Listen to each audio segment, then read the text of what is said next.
Goddamn, guys. Goddamn. You, oh, Go ahead. Go ahead. I don't think you were done. you you give this company an inch, bro, and they just take a mile, man. You every good decision we praised on Saturday essentially got made meaningless. And tonight, we're within probably the next 2 weeks. That's something, man. It's got to be a record. Well, guys, today we actually only have Raw to talk about on Unscripted. I guess you can say this is a bit of light duty, being that SmackDown, the one thing to talk about on SmackDown, they kind of integrated into Monday Night Raw, so we're going to talk about it a little bit. And obviously, Dynamite Forbidden Door happened yesterday, so nothing really much to cover there, unless you want to talk about Ospreay falling on his ass, which was pretty hilarious. But it's all good. That was goaded. Oh, yeah, we forgot to talk about that on the pay-per-view review. That was goaded. Yes, it was hilarious. I got to watch Raw a little bit late, and I'm looking in our group chat, and like I appreciate you guys for not spoiling the show. But I gotta tell you, these guys are goated for like the texts that just like frighten me, but they don't spoil anything. So I'm like going into this show and I'm just thinking like, oh my god, what are they gonna do? Like, how could they possibly make the decisions on Saturday evening feel, meaningless? And then I watch Raw. And that's what they Wow. did, man. Man, I gotta say, I've sat here for like the past 20 minutes trying to like maybe look at both sides of the booking, maybe trying to see what went wrong here, what could we have done better here. There's a lot. If this was their plans, there's a lot that you could have done better, obviously. I Jeez. Oh, God. By the time we got to the end of the show, I was just like, wow, way to blow it up. Way to blow it up. I'm trying to find positives. I'm trying to bring both sides of the table for you guys, and I think I do have a couple positives that you can maybe look at from a perspective, but just I was trying. like Mhm. again, there is like two sides of it for me, but like the thing I jump to, again, how I feel about it, if I'm again disregarding looking at both sides, what the fuck? Like, what the fuck? Like, you you essentially like like I don't want to say like you wasted everybody's time. You kind of just wasted everybody's fucking time. Like, for what they did tonight, I know we would have fucking hated it. You might as fucking well have had Seth Rollins win King of the Ring. You might as well have, man. You might as just Mel is just winning the plan of just Brock just attacking Oba at some point during the tournament, and just have the tournament and Braun and Seth's feud ending with Seth winning the King of the Ring, man. And that's my thing. I'm trying to look for the good because, like, I don't even. I really don't want that for the main event scene for what they did to end the show. And like at the end of the day, I don't hate what they did in that main event. I really don't. I hate that's just what we're getting, if that makes sense, man. It's just unfortunate to see for me, man, because I don't even dislike what they're doing with Oba versus Brock, or even seemingly, at least so far tonight. I mean, I said that about Roman and Punk first, but we'll see how it goes, man. But don't even dislike what they did tonight completely with Roman and Seth, man. I don't even completely dislike it, but I hate the fact that it's what we're getting, if that makes sense, man. And I don't want to have to, but I do, and I feel like everything over Saturday has made to feel useless, bro. Oba essentially being confirmed to not even use his title shot. EO essentially just Which using it as an eliminator match. I gotta say, Sir K, you hit things on the head a lot. Did I or did I not hit that on the head when I said there are no fucking strangers to saying, I'll get my title shot, but not now? Yep, you When literally said that on I Saturday. fucking said that, and again, hit it on a T. Hit it on a fucking T, because I know if this company, it would, oh my, it's like, I'm sorry, bro, continue. God, jeez, No, man. no, I get you, bro. Because it's Man. frustrating. Because why would you keep that in your pocket, bro? That is SummerSlam. Like, it makes no sense, man. Again, if they were going with what everybody wanted was the double duty SummerSlam thing, all right, shit, I'm in at that point. That's seemingly not what they're doing at all. And like, you could go down the path of Brock beating Sammy, but even then, if you go down that path, it still makes King of the Ring useless because he was gonna face Brock anyway. So no matter, so if he doesn't go after Roman, they completely just wasted our time and everybody's time with King of the Ring, man, for both men and women. At the end of the day, it's just sad to see, man. And seemingly, from what we got hints of, from seemingly Jey Uso, they're probably gonna waste Sammy's reign too. I Oh didn't my expect him to go brother. into SummerSlam, but brother, what are we, dude, I swear to God, if Opa wins King of the Ring and we still somehow get, well, we know we're getting Punk and Roman, or Seth and Roman, if we still get Cody and Jay at the end of the day, I'm losing my mind. Or even Sammy and Jay. What are we doing here, bro? What are we doing here, man? I I can't.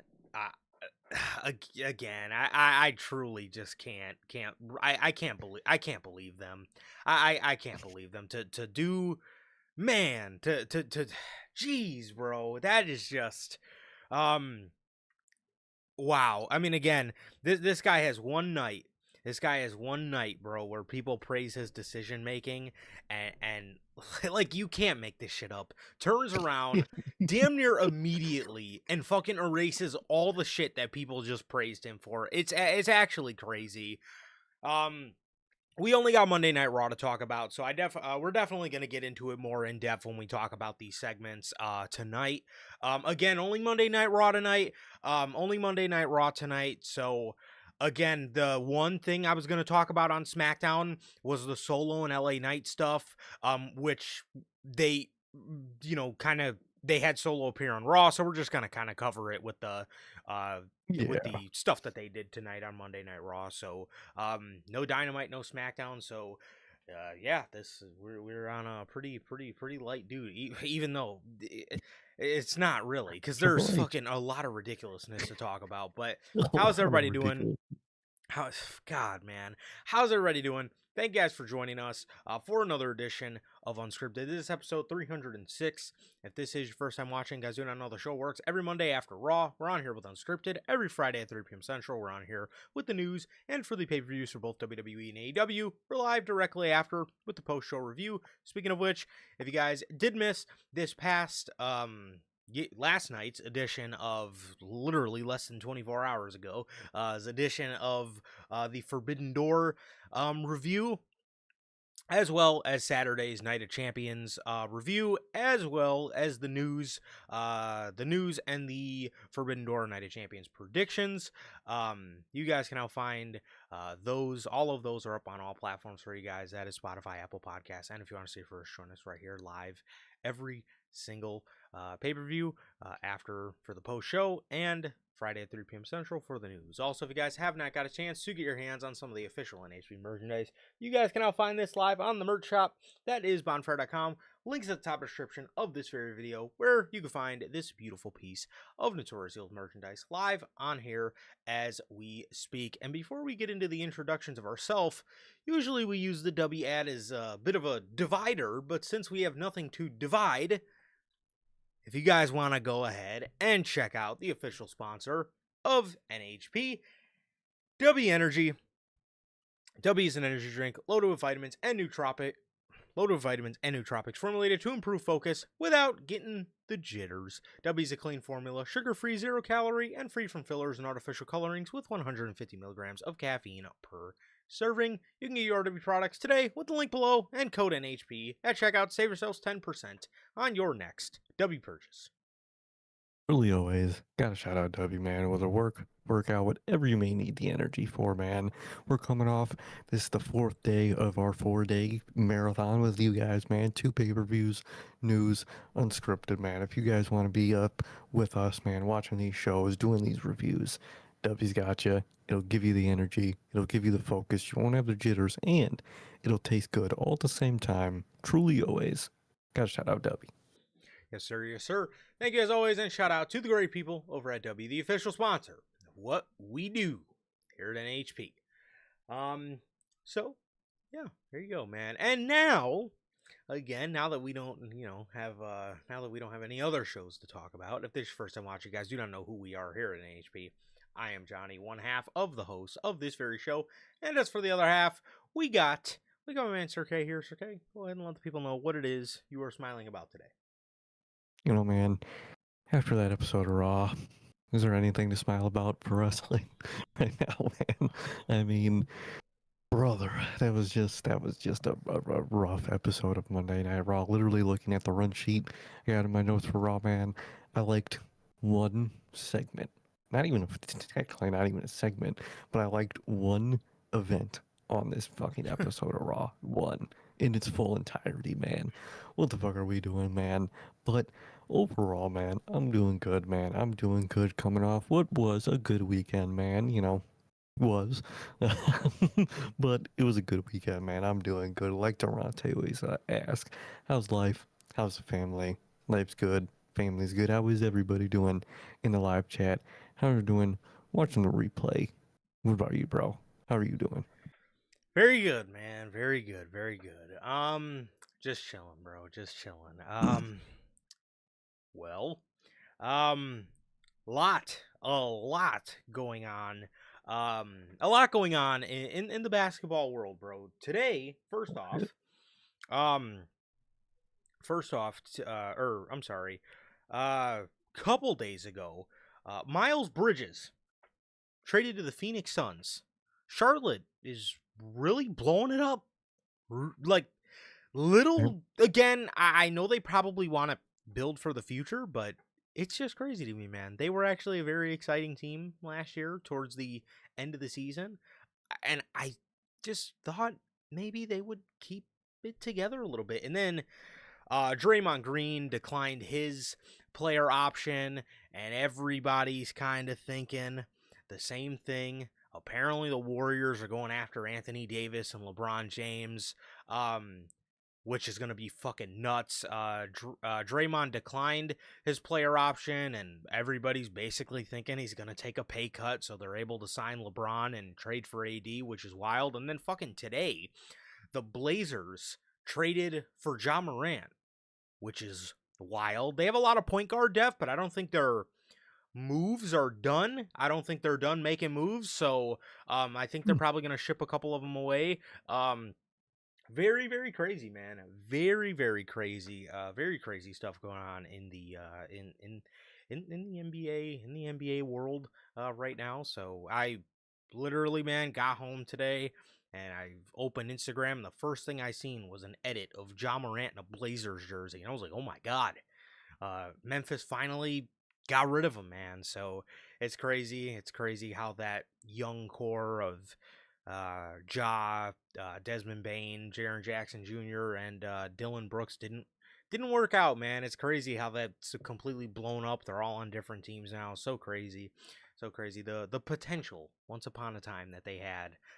Crazy. That was a fun team. But nonetheless, a lot of crazy stuff going on. And yeah, that is I don't know, man. Pretty crazy. Pretty crazy.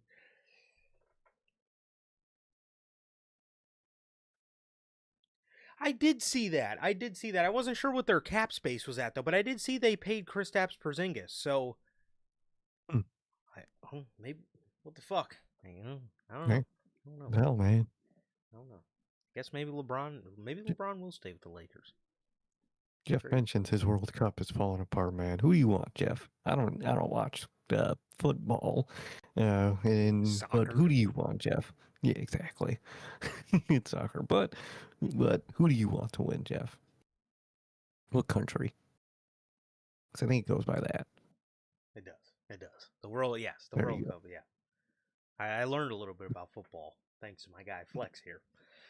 Exactly. The country I would want to win. But I yeah, looked it up. They don't have a team that made it to the World Cup, unfortunately. wild, wild, bro. You got USA and England. Dang, dude. Okay. Um, Okay. but yeah, The two big ones. a lot of crazy stuff going on in the basketball world. Really is crazy to see. I also seen the Mavs were thinking about trading for Kawhi. Could be interesting. There's also rumors about Kawhi going back to either the Spurs or the Raptors. Spurs, Raptors, or Mavs is what we're hearing. So I don't know. I'm excited to see though. Been a pretty crazy offseason though. Been a pretty crazy offseason, man. But I don't know. Hopefully Warriors can move some pieces around and get LeBron James in there. I think that would actually be really cool to see. Especially for everybody who fucking like me, who fucking grew up watching LeBron rival the Warriors every year. I think that would actually be pretty cool. But nonetheless, um,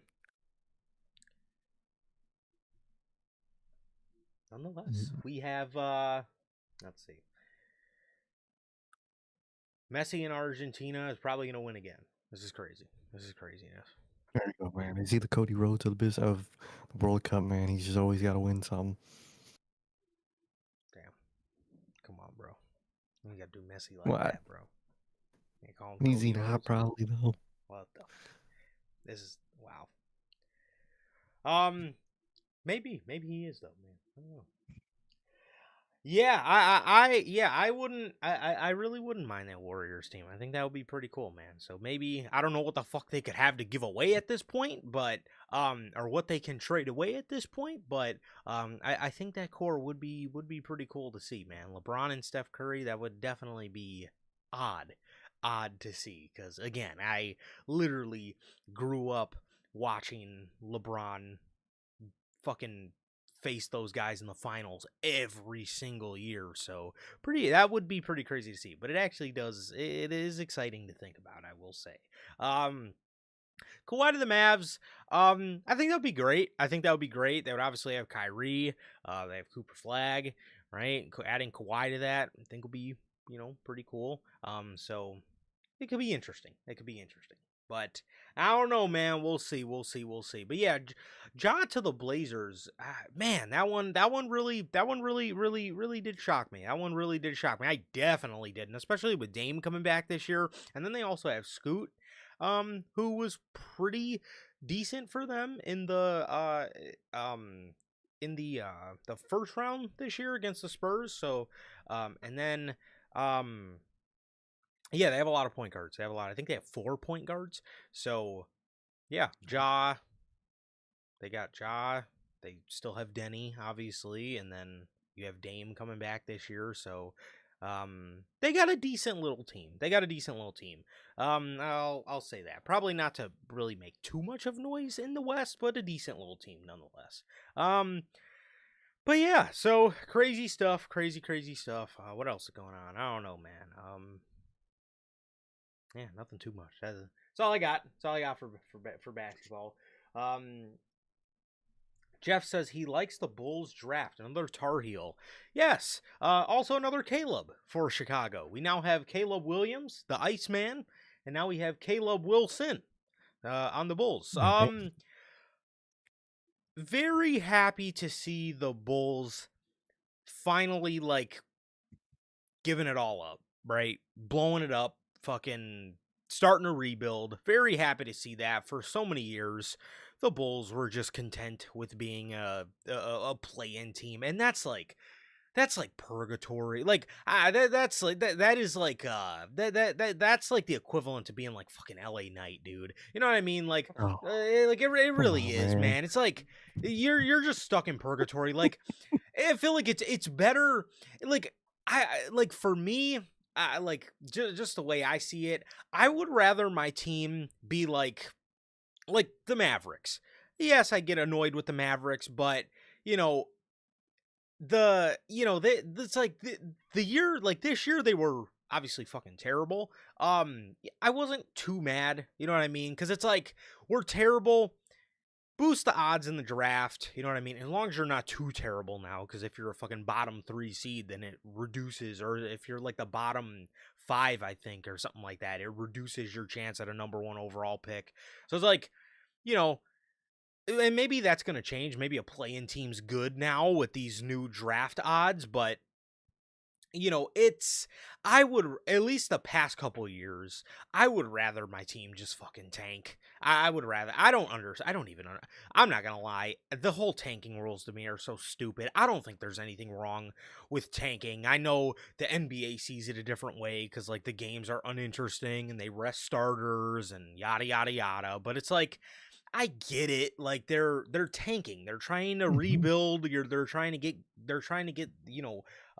better odds at the draft lottery. So it's like, to me, it's not that big of a fucking deal. But I, at least the past couple years, again, it might be different now with the new tanking rules, but I would rather my team fucking suck than being a play-in team. And the Bulls were a play-in team for a long time. So again, it's like you're tanking, and like you're not really getting like a top 3 draft pick every year. You know what I mean? Bulls usually fall to like 6, 7, 8, which is good, but like, again, you're missing out on like a top 3 pick if you guys just tank. Like, I'm sorry, they were never gonna fucking win a chip with DeMar DeRozan and Zach LaVine. Okay, Oh, like, come on. good players, but like, you're not really doing much. Like, you're not really making fucking noise with that team. I'm sorry, but anyways, enough about basketball, man. Um, Monday Night Raw. Yes, yes, yeah. Yeah. Jeff says tanking helped my 49ers. Well, unfortunately, I'm a Seahawks fan, but Oh, I get what you mean. I get what you mean. Helped you with Vic Bosa, Nick Bosa. Yes, for sure, absolutely. Look at the Bears. Bears sucked, and they landed. Or wait, no, did they get that? I don't know if they got Caleb Williams off a traded draft pick. I don't fucking know, to be honest. But hey, sometimes you just gotta suck for a couple seasons, bro. It's okay. Look at the Spurs. The Spurs were fucking tanking and terrible, and it landed them Victor Wembanyama. Like, it's kind of just what you do. I don't know. I don't see a problem with it. But I get you. I get you. All right, man.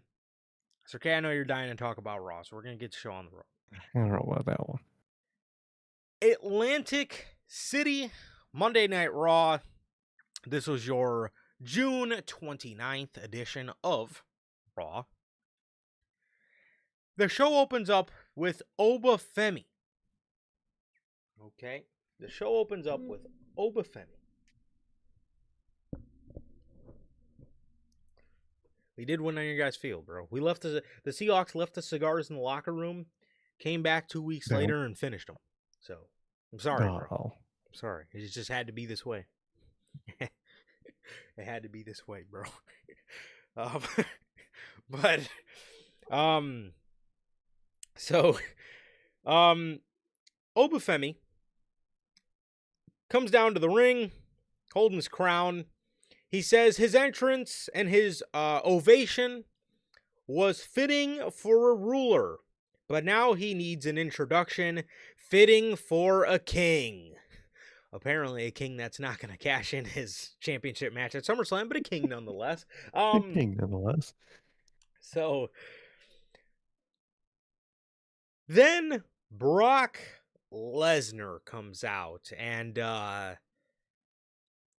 was it just my feed, or like at the start of his theme song, was it really low? I think it was pretty low. I kind of just remember his music hitting and like it just kind of hit. It didn't like. I don't know if they were trying to like mess with like crowd noise to make it sound louder in terms of like the theme song and like turn the theme song down too much. I could see something like that. The crowd was really nothing. It was far from special tonight, so I wouldn't doubt if they tried Oh, to do come on, something man. like that. Atlantic City, you're not messing with Atlantic City, New Jersey, man. Come on, bro. It's in I New Jersey, right? I can't think tell so. you a single time. Pretty sure. Literally, unless it was Roman Reigns, I don't think they popped for anything tonight. Oh, come on, man. Oba. Is basically it. And we don't even get to see them facing each other. But I digress. Yeah, it's fine though. It's fine. It's what we do, right? It's what we do. It's what we do, man. It's Yeah, what we do. it's what we do. Jeez. So Oba comes out there and or I'm sorry. Oh, that's what I was saying. Brock's music was really low, and I thought I was hearing shit. I thought, like, like I had a real, dude. I thought I had maybe like a reel opened on my phone that had like Brock's music playing in the background. I looked down at my phone, and I was just on my notes app, getting ready to as I was taking notes on the show, and then I'm like, Oba looks over, and I fucking see this guy walk out, and I'm like, oh brother. I'm like, oh. I was like, and then I was like, you know what? I'm gonna give this a chance, right? They're gonna run a match at MSG, in MSG, the home of the Knicks, after Danhausen helped them win and all this stuff. So, I was like, oh, okay, all right, they're gonna set this up, and maybe Lesnar is gonna be the final roadblock for Oba to, Roman at SummerSlam. So I'm like, okay, this is cool, right? So Brock says that Femi won King of the Ring, and he's got a decision to make, and Brock is here to help him make the decision. He says he doesn't watch the show. Fucking God bless Good for you. Yeah. Good for you, Brock. He says he doesn't watch the show, but Paul Heyman does, and he's been telling him that Oba's running his mouth. He's calling him a bitch when he's not around. He says, the one thing about running your mouth is they say, talk shit, get hit. And he low blows Oba Femi, laying Oba Femi out. And then Brock's walking away. He's laughing. Oba gets up and he grabs the microphone. He tells Brock, he says he did say those things when Brock was gone, and guess what? You're here right now, still a bitch. He then says, how about we settle the score, Oba Femi versus Brock Lesnar at SummerSlam? And then Brock says, I'll do you one better. SummerSlam, Hell in a Cell. Paul Heyman's freaking out. The match basically gets obviously accepted, and then there's a segment afterwards, after this segment with Paul Heyman, because I'm kind of like, what are we doing here? I'm like, okay, well, they haven't really addressed Oba's King of the Ring situation, so I'm thinking, oh my God, there was a little piece of me that was like, there's no fucking way they're actually gonna do the double duty thing. There's no way, right? So we get Paul Heyman in the back, and he is selling the match to Adam Pearce. Then the man that calls himself the Pressure, Austin Theory, walks up. And he says, hey, Paul, I didn't know you were here tonight. And Paul Heyman turns around as if this dude is the fucking piece of dirt on the bottom of his shoe. And he's like, oh, you didn't know I was here tonight? Well, I guess you know now. And he just walks off, and Austin Theory's just like, damn. What the fuck? So then he tries talking to Adam Pearce, and then Adam Pearce completely shrugs him off, and he walks to Oba Femi. He says, Oba, I'm just want to hear this correctly. You want Lesnar at SummerSlam. He says, well, what about your King of the Ring status? And Oba Femi says, the championships will always be there. I can go after those when I please. I want Brock. And the match is official for night whatever of SummerSlam. We're going to be, I'm assuming, night 2, or maybe the main event of night 1. We're going to be getting Oba Femi versus Brock Lesnar inside of a Hell in a Cell. See, again, I promise, bro, I hit that on the fucking head, dude. It was You really 2 did. days ago on the Night of Champions review. I said when Obafemi won the King of the Ring, I said WWE is no strangers being what they did with Cody Rhodes, what they tried to do with Cody Rhodes in the Build to Mania 40. I said then, or I said on Saturday, they are no strangers to having somebody say, I'm coming after, a match. I'm coming after the belt, the championships that I won. Uh, in that case, the Royal Rumble, or in this case, the King of the Ring. I'm coming after them, but not yet, bro. You said it, bro. And I was like, that's possible. They're no strangers to that, but man, no way they do that, right? That would just be too stupid. And they did it because they're too stupid. They Wow. Wow. fucking did it, dude. They dropped essentially everything they did at fucking Night of Champions for nothing, man. And again, getting to, what Oba and Brock did, I like what they did. And I like what they do, in their little promos and in their little segments. I like their chemistry. They do have really good chemistry. They really do. But, like, this isn't the goal anymore, man. He beat Brock at WrestleMania.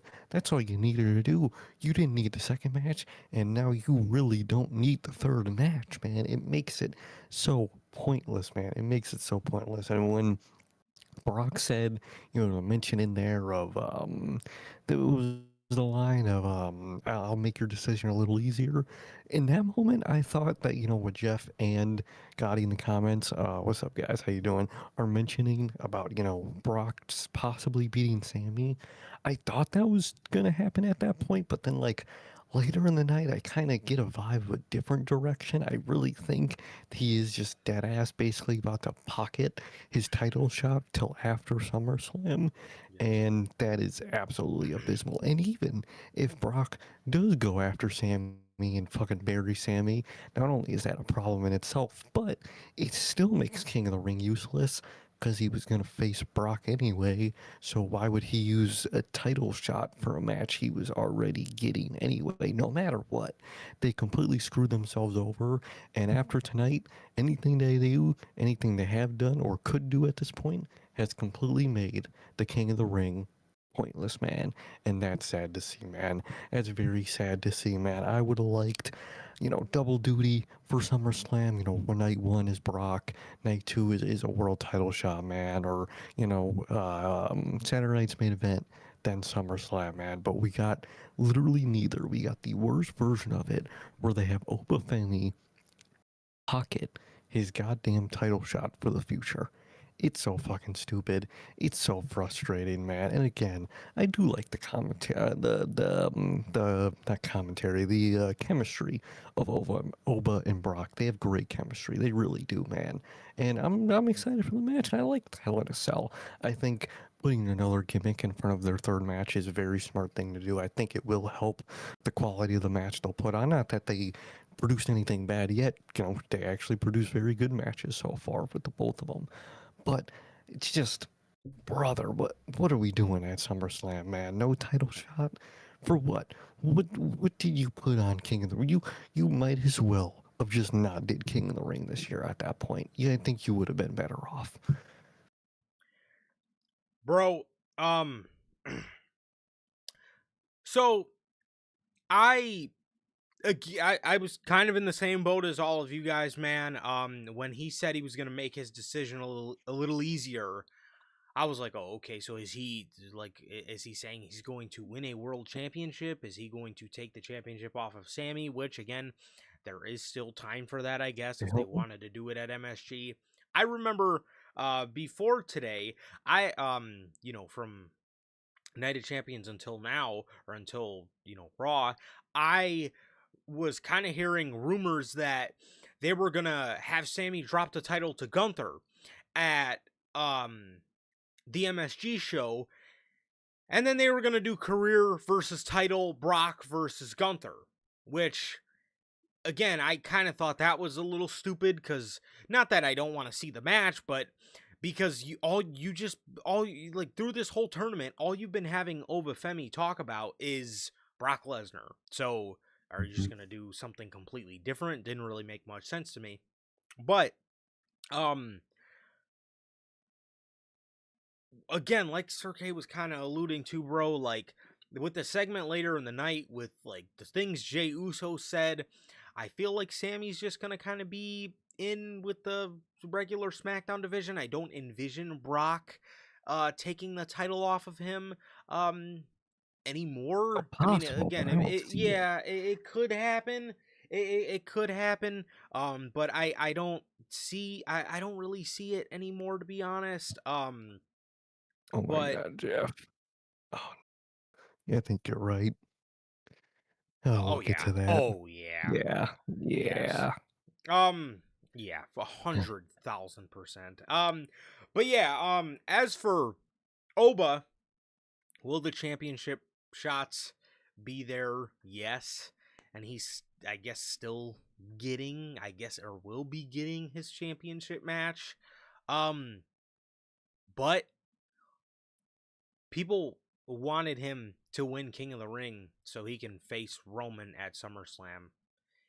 Like again, he literally like the WrestleMania post show. He literally called Roman Reigns out, not specifically for SummerSlam, but he said like later this year, which again I guess could still happen. But it's just like, dude, you win King of the Ring, you go on to SummerSlam. Io Sky is going on to SummerSlam to get her shot. It's the same thing that they fucking did with Cody Rhodes a couple years ago when they tried to have The Rock swoop in. And Cody Rhodes is like, oh, I won the Royal Rumble, but I'm not going to get my shot at WrestleMania. Like, Triple H, you know these are like concepts that people look forward to like make the big event, like to sell to sell the big event coming up. You know what I mean? The winner of the Royal Rumble, you get that figured Go to out in Mania. January, and then you can sell or start to sell your main event for WrestleMania in April. King of the Ring winner is decided at the end of June or the end of May, and it decides the one of the main events for SummerSlam on the beginning of August or the end of July. So again, man, I try to find positives out of it, dude, but it's just like it just makes me think, like, especially with what they did with like Rollins later in the show. It's just like, yeah, I would have fucking hated it, but like you should have just fucking had Rollins win King of the Ring then if he was just going to go on to fucking SummerSlam, because then you could have had Oba beat Brock at SummerSlam and that basically just make him the number one contender by, Yeah, having the trilogy with Brock and winning the trilogy against Brock. You might as fucking well have just done that. So again, it just doesn't make sense to me why they constantly just like they create these concepts and they create rules to these concepts just to fucking throw it out the window. it makes no sense. They even started that with the start of Summer of King of the Ring this year when they basically got rid of the old rule they had of you had to face the champion of your brand, which again is a rule I didn't even like, but they just completely like never mention that again and just act like that the rule was never a thing in the first place. And it's like, can you at least bring it up and mention things if you're gonna change them and like Mhm. manipulate this stuff? Because you never do. You act like this was just how it was the whole time. Oh, you win King of the Ring? Oh, you could just have a title shot whenever you want. Like, no, bro. It's for SummerSlam. That's the whole point of the match. And then like you think about after SummerSlam, there's so much cooler things to get title shots after SummerSlam. Why even have him, win the tournament to save a title shot when after SummerSlam you have Money in the Bank, you have Royal Rumble, you have Chamber, you have even cooler things you could have him win if you didn't want him to win or wasn't even gonna plan for him to face for the title at SummerSlam. You could have just had him, like you said, do the end the trilogy at SummerSlam, be high on the card, and you could just win a title shot one of the other cool ways, one of the other five cool ways you could do it. Money in the Bank, Rumble, Chamber. You have so many other ways to do it too, and you're just basically now making those null and void too. Even though I feel like he still might win one of those at this point, because if Triple H, if I know Triple H booking, I'm sure after SummerSlam, he's gonna be like, all right, I want to fucking finally use my title shot, and it's not gonna be in any location that Triple H cares to do title changes, so he's probably gonna lose that title shot and get another one at again a Royal Rumble and or Chamber, which why just why are you doing things this way, Triple H? It don't make sense, bro. It don't make sense. It really, like, man, it really is just like some Vince shit. Like, oh, you guys want Oba to win King of the Ring? Oh, All right, okay, all fine. right, fine. You guys get Oba winning King of the Ring, but we're still gonna get what I want, my Rollins and Roman match at SummerSlam, even though Oba won King of the Ring. Because yeah, you guys are gonna get what you want, but you know, I'm ultimately gonna get what I want. But which is like, like, you understand people want to see Oba win King of the Ring so he can advance to SummerSlam to beat beat Roman Reigns, right? Like, Mhm. nobody asked for Oba to win King of the Ring to fucking give up his title shot or postpone his title shot.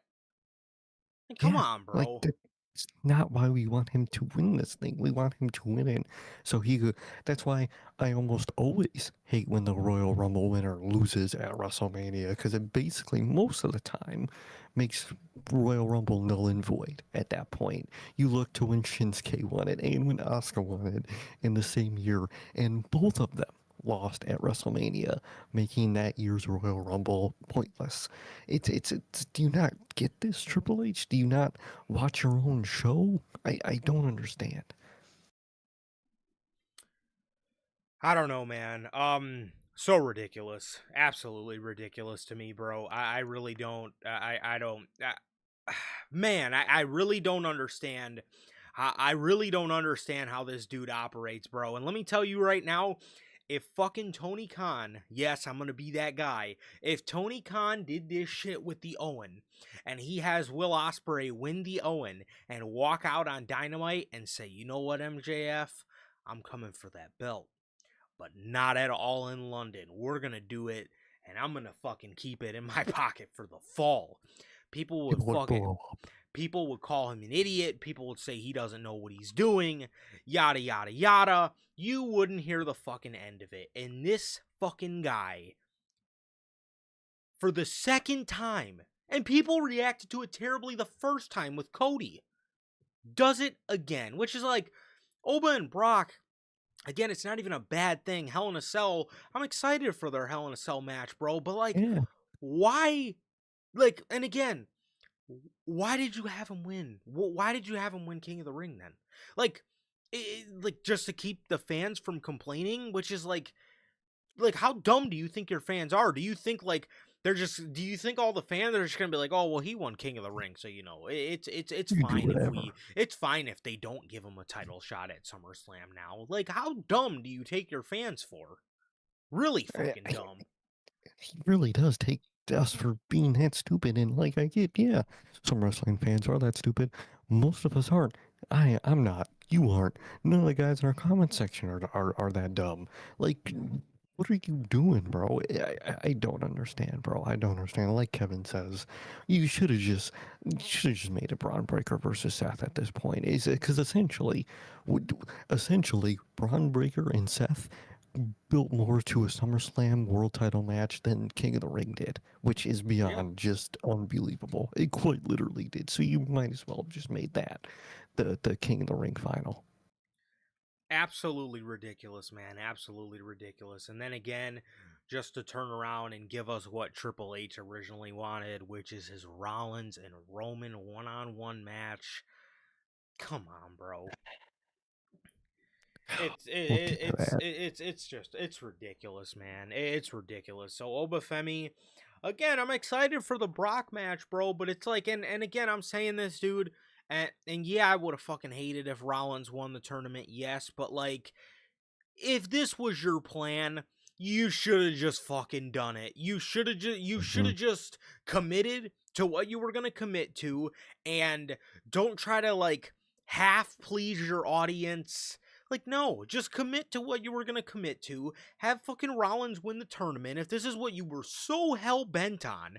And you could not, under any circumstances, do Rollins and Roman at a Survivor Series or, one of their fall Or shows or Rumble. whatever, or a Rumble, or have, or I don't know, maybe have Roman drop the title to Oba at SummerSlam, and then you can do your fucking Rollins and Roman's match at SummerSlam for crying out, or I'm sorry, at WrestleMania for crying out loud for no title.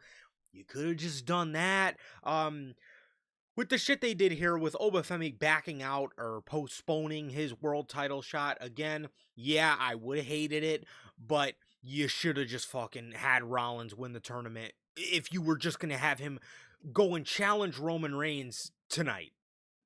Come on, bro. Literally, just literally set up a match like he just won the King of the Ring, which he didn't. But you might as well have just given him King of the Ring at that point. You would have just much smoother, creative after Night of Champions, man, because none of this aligns to the tournament that you put on. Yeah, for sure. Rey Mysterio versus, in the words of Corey Graves, and I quote, red hot Ethan Page. He's red hot, bro. He's red hot. Really? Yeah. This is the first time I'm hearing about it.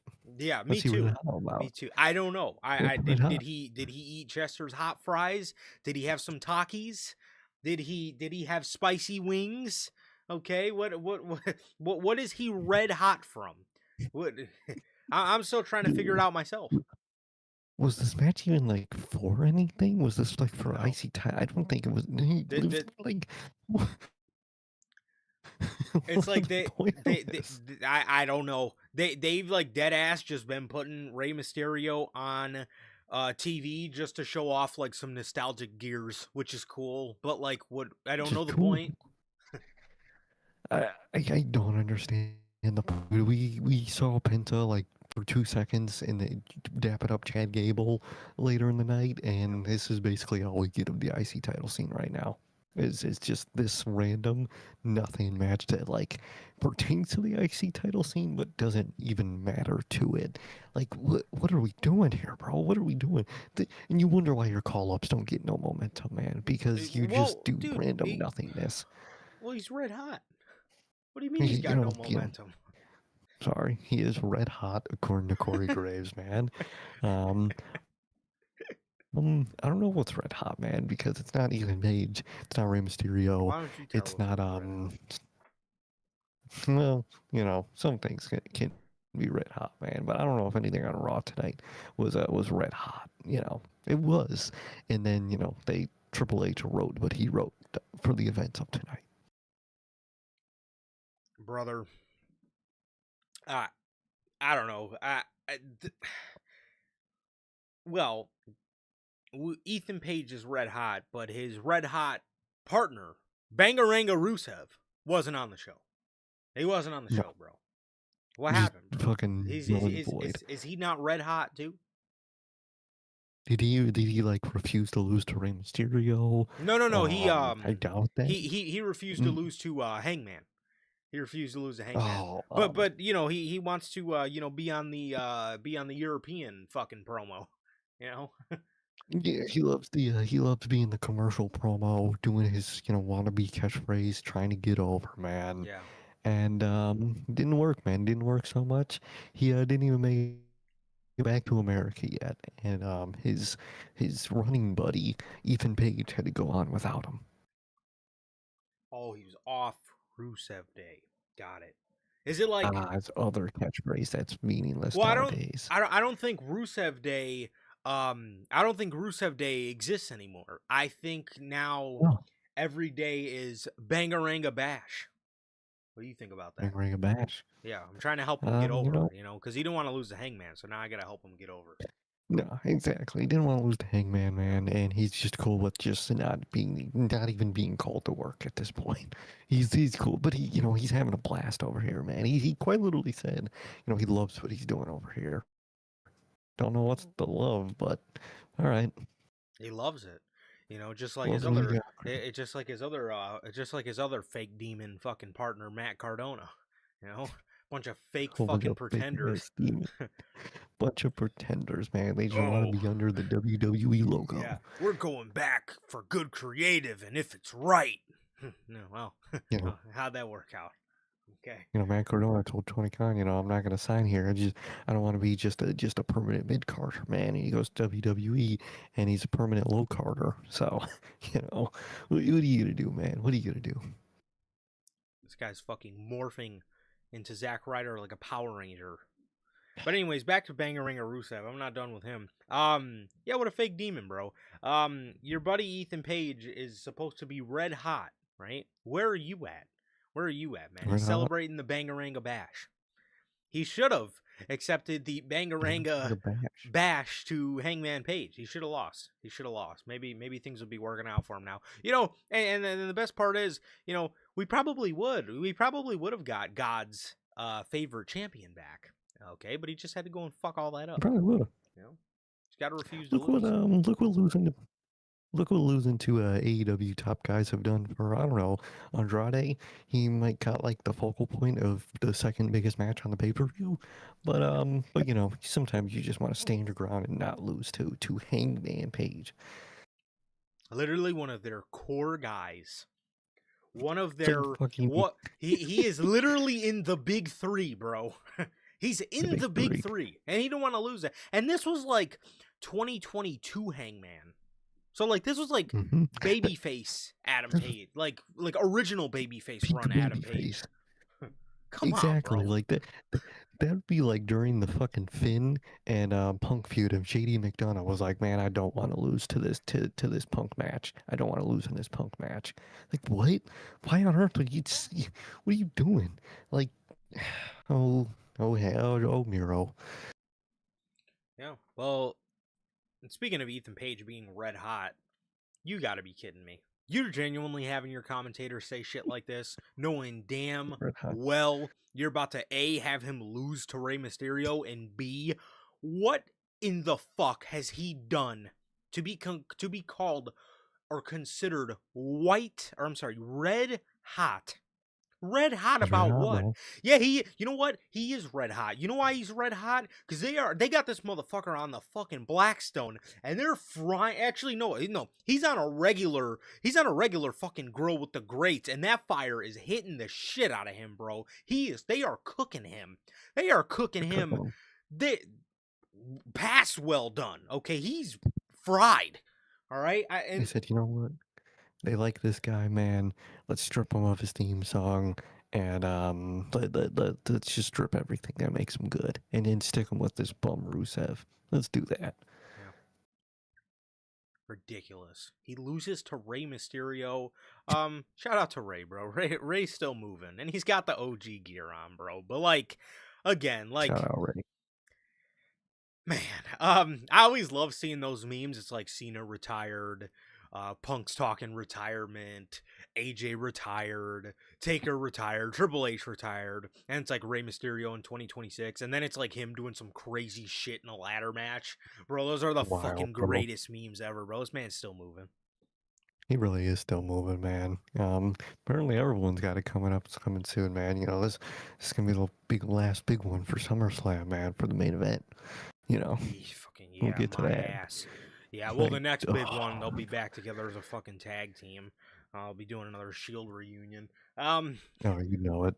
So, this brings us to the first part of the Judgment Day stuff for the night. Brother. How does Danhausen gotta be on both shows, dude? He's got like two whole separate things going on one show. Dude, they are treating this guy like he's he is the center of the universe. Like things revolve around. He has two separate storylines on each show. Are you kidding me? He has the Judgment Day storyline on Raw, which is like, this is dead ass. The final end to the Judgment Day is probably going to be because of Danhausen, which is a fucking problem in itself, man. And the other side of the coin is he's got The Miz, Kit Wilson, and Matt Cardona electrocuted, and two of them are Franken versions of themselves, and one of them is slowly turning back into Zack Ryder. What are we doing, Come bro? on, bro. What are we doing? What are we doing? What are we doing? So they're in there, Dom and JD. They're in there looking for Dan Trouser. Okay, and JD's telling them not to touch anything. And then Dom, Electrocuted. yeah, he's fucking electrocute me. Um, Dom looks at the time. What is it? The time warp machine? What is it called? The time machine or whatever? I think it's just the time I don't machine. even know what it's called. Like the Something. box thing he's got. I don't know. Yeah, the duplicator or whatever the The hell it's thing. called. Yeah, Yeah. that crate he has. Well, you guys know what I'm talking about. Tom looks at the side of it and he goes, "Oh," and he grabs it off the wall. And I seen the basketball and I seen like the triangle and I was like, we're gonna have to hear about this all the way up until this Saturday night's main event show, aren't we? 100%, man. It's gonna be the whole thing, dude. And literally, they made the whole little Judgment Day beef around the item itself. Good Yes. lord. So I knew it was, and they pan in and it says, to Danhausen from New York Knicks. Let me fucking tell you something right now. The New York Knicks organization sent nothing to Danhausen, okay? No, Nothing. they didn't send nothing.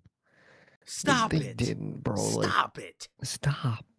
Please, bro. You know, Roman Reigns sent Jalen Brunson the belt, and that's about it, bro. They didn't send fucking Danhausen nothing. They didn't Nothing. send him nothing. This was the most WWE printed shit I've ever seen in my life. Come on, bro. What are we doing? What are you doing, man?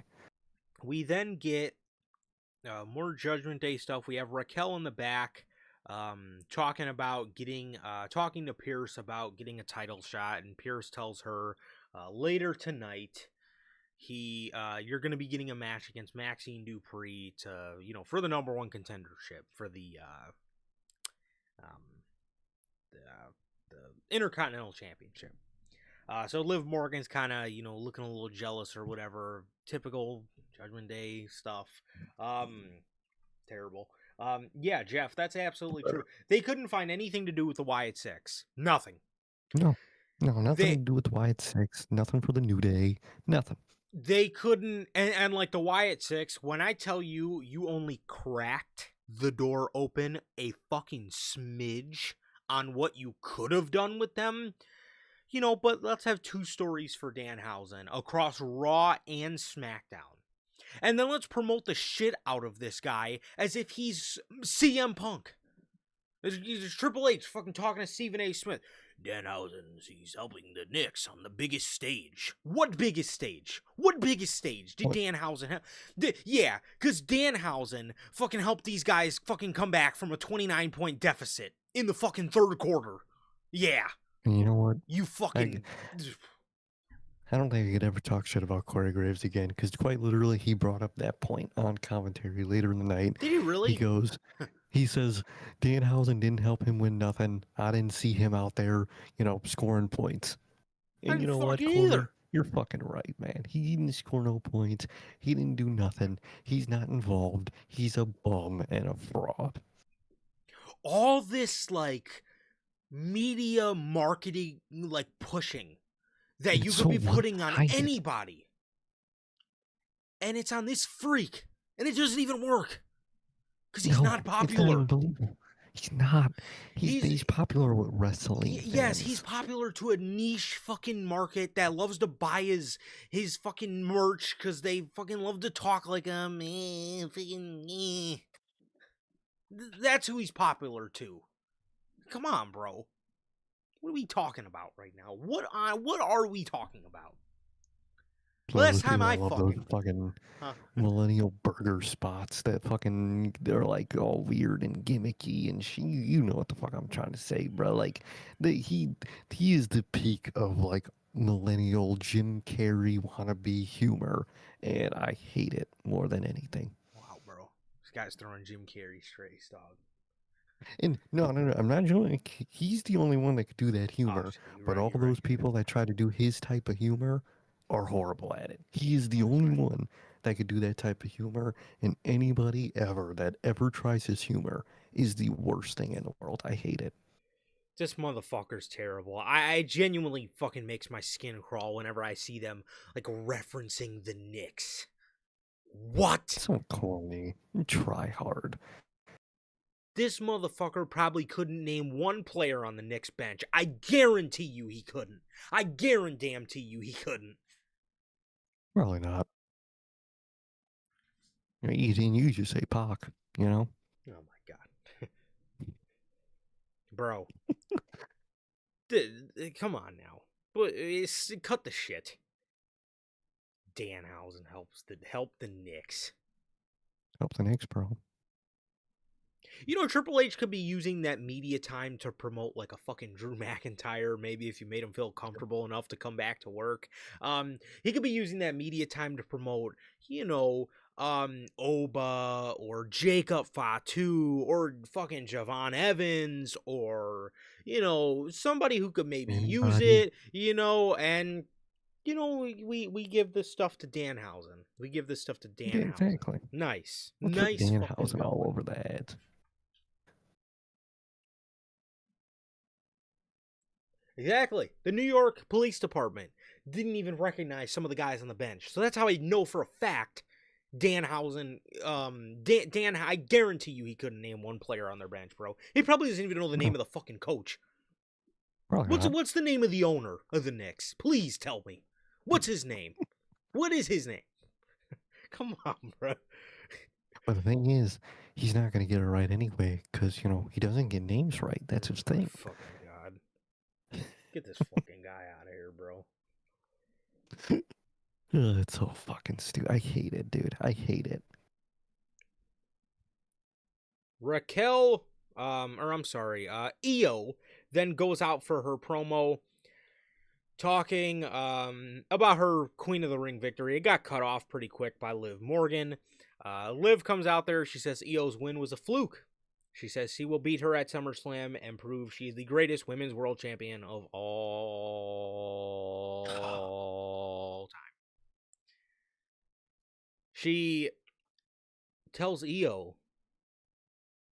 you should be watching your back, but you may not make it to SummerSlam. Oh, And then what do you know? You could have fucking read this script with your eyes closed, bro. The Judgment dude. Day comes out, they attack Io, and Liv Morgan put her in her newly found submission, the Boston Crab. Oh, dude. What is their obsession with her and this fucking half crab fucking move, dude? What? God damn, bro. Did she just watch some Kurt Angle tapes and she was, you know what, dude? I'm gonna do a fucking signature, dude. I'm gonna do a fucking submission, bro. I'm gonna add that shit to my rep. What? What are we doing here, man? I don't care for any of this. I don't care for Io versus Liv. I don't care for what's literally already a rematch between Io and Liv. First of all, what the hell is Liv out there talking about when she was talking about Rhea? She's talking about how she ruined Rhea's life. I She's the fucking champion on the other show. no What are idea you what she's talking talking about? about, bro. What are you talking about? She's the champ on the other show. What do you mean you ruined her life? No, the fuck you didn't. You didn't. She's a champion. Yeah, so frustrating. I'm sick of Liv. I'm sick of the Judgment Day. I'm sick of of everything at this point, man. I'm just sick of it all. They fucking beat her up and fucking whoop de fucking do. Who wouldn't expect that? That's gonna be this whole build too. Yeah, Io's outnumbered by the Judgment Day. And What is then it? we're The gonna get Judgment Day singles. numbers game. Judgment Day numbers game. In the weeks between now and SummerSlam, we're probably gonna get two Io and Raquel matches, two Io and Roxanne matches, Io and probably Rhea Ripley because I guess Rhea kind of low key teased her helping Io out. Which my God, Io and Rhea versus members of the Judgment Day. Brother, what are we doing here, bro? What are we doing here? Judgment Day shenanigans. Yet again. Yep. But this time they're cursed Yeah, exactly. Yep. by Danhausen. Yeah. It's changed a lot. Yeah. Big story progression here. Dan fucking Hausen.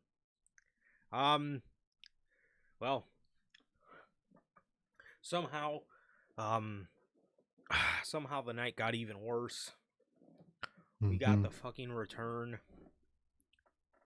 Technically, I guess the promo return, the concert return of Joe Henry. Bro. Oh my god. I just, it was so nice without him. He's such a bum. He is horrid. Genuinely, give me Danhausen all day talking about how Yeah. he helped the Knicks win the fucking NBA championship over Joe Henry. I promise you, bro. I Oh, promise. dead ass, dude. I promise you, I'll take a million Danhausens over one Joe Henry, bro. This dude is the absolute most abysmal pit in this business, dude. He sucks on every end. Absolutely terrible. He's standing in the ring. He does his corny ass turnaround, and he says, "Say his name," and he appears. Shut Don't up. say your name, bro. I call you Joe Henry. Okay. So it's Cole. He then says, "We're gonna have ourselves a concert." Fucking great. Just what I wanted to see. But he says before the concert, he has to announce the new tag team, world tag team champions, the Street Profits. And just if you didn't have one terrible act, then you have one stale act that, was very good, like 8 years ago. 34. And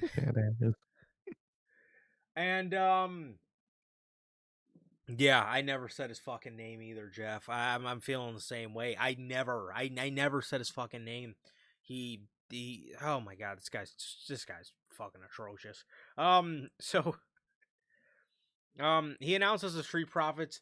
They're in the ring, jumping around, fucking dancing like a bunch of buffoons, and talking about winning the tag titles and how they beat the Vision or whatever. Joe Henry then starts singing. He starts singing about Austin Theory. Starts singing about how John Cena destroyed him on the mic. A bunch of just generic shit. yeah, the same shit he said about Austin Theory in the past, minus the John Cena stuff. That was new. Did you see John Cena's bald? Dude, I did see he's bald, man. What the hell? What's going on with Why didn't John we Cena, get man? Buzzcut Cena on the farewell tour, bro? I would have Couldn't liked get to see that. Buzzcut Cena. I'd have been down for Buzzcut Cena. People are like appalled by this. I mean, you're fucking. Like, So we've seen him he's done bald that before. We've seen him with like and like he wasn't even completely bald. He still had like the military buzz essentially that Yeah. he used to have. I don't know what people are tripping about, man, but it's crazy, man. It's crazy. Good old Cena. Love to see him. Yes. I miss him. I fucking miss the fuck out of that man. Very nice. Very nice to see his hair journey is going good. It's nice to see that. Hell yeah. So he's singing about Austin Theory, bro. Austin Theory comes out there, and he's talking to the Street Profits and Joe Henry. And dude, was it just me, or did he just look like an absolute scrub out there? They look like they sent him out there to get buried. They look like they sent him out there to get buried, bro. Dude, mind you, this is the same guy that, like, when he was in A-Town Down Under, like, people were like begging for this guy to be a baby face. And it's like people actually were like really behind this guy, and like, and I want to see Austin Theory get pushed. I think he has really, really great babyface potential. And this is what they do with the guy, bro. This is absolutely terrible. This is absolutely fucking terrible to see. Sending this guy out there to look like an absolute scrub. The same thing you were doing with him as a heel before, man. Like, did you not see Exactly. the organic reactions he was getting? Like, it just doesn't make sense to me. That's the curse with Austin Theory, man. No matter the regime, no matter the gimmick, every time they just give him generic dickhead heel, and that's not who he is, bro. He is a born to be babyface. And they missed the mark with that every fucking time. Earlier in the night, fucking Heyman ditched him, and he was alone here tonight, essentially. And he like mentioned that next week he's gonna have Braun Breaker by his side. I, I I actually think the vision might be done at this point, and I think he might be slimed out by Braun Breaker next week. I genuinely think that's going to happen. I I don't know if I'm gonna sound like an idiot for saying this. Probably. Maybe this is finally gonna be the time where they kick him out of the vision and get him on a babyface trajectory. Worst case scenario, like Jeff says, they get rid of the guy. I don't I foresee wouldn't that, doubt it. but I wouldn't doubt it at the same time. Um, I could see WWE looking at Austin Theory as just a guy that never worked out and, just, at the same time, never taking accountability for the fact that they fucked him up. But I could see Hmm. them just thinking, like, oh, it didn't work out with Austin Theory, so we had to get rid of him. But, like, maybe this is Maybe they gonna could do the finally boot. gonna be the time where they flip his character back to a baby face. I would love it. I would love it, but to be honest, I didn't even think about it to align with the Maxine Dupree stuff. Heyman ditched him. Apparently, I guess he technically ditched Maxine, but I digress. And I really wouldn't doubt if Braun fucking spears the life out of him next week, and he might be done. I wouldn't doubt it. I wouldn't doubt it, and I could very well actually see this being the end of the Vision. I think it might be. Again, especially with the way they made him look here, bro. This dude came out there looking like an absolute jobber. He looked like an absolute scrub out there, man. Terrible, terrible, terrible. So Joe Henry, this fake ass tough guy, proposes they do their match now. And they do their match, and Austin Theory gets beat by the standing ovation chokeslam from Joe Henry. What an awful fucking moveset. Nobody has a worse moveset in the game than Joe Henry. Oh, dude, no one's worse in the game than Joe Henry, bro. He can't sing. His gimmick is fucking just a copycat of Elias. Anytime he doesn't sing and tries to cut a normal promo, it's ass. And he has a horrible moveset with a horrible finisher. He's a horrible wrestler in the most complete way. He's the most complete bad wrestler I've ever seen in my life. He is absolute dog water. Terrible. They got this guy proposing a match like I'm supposed to genuinely believe he's some tough guy. Fake ass demon, bro.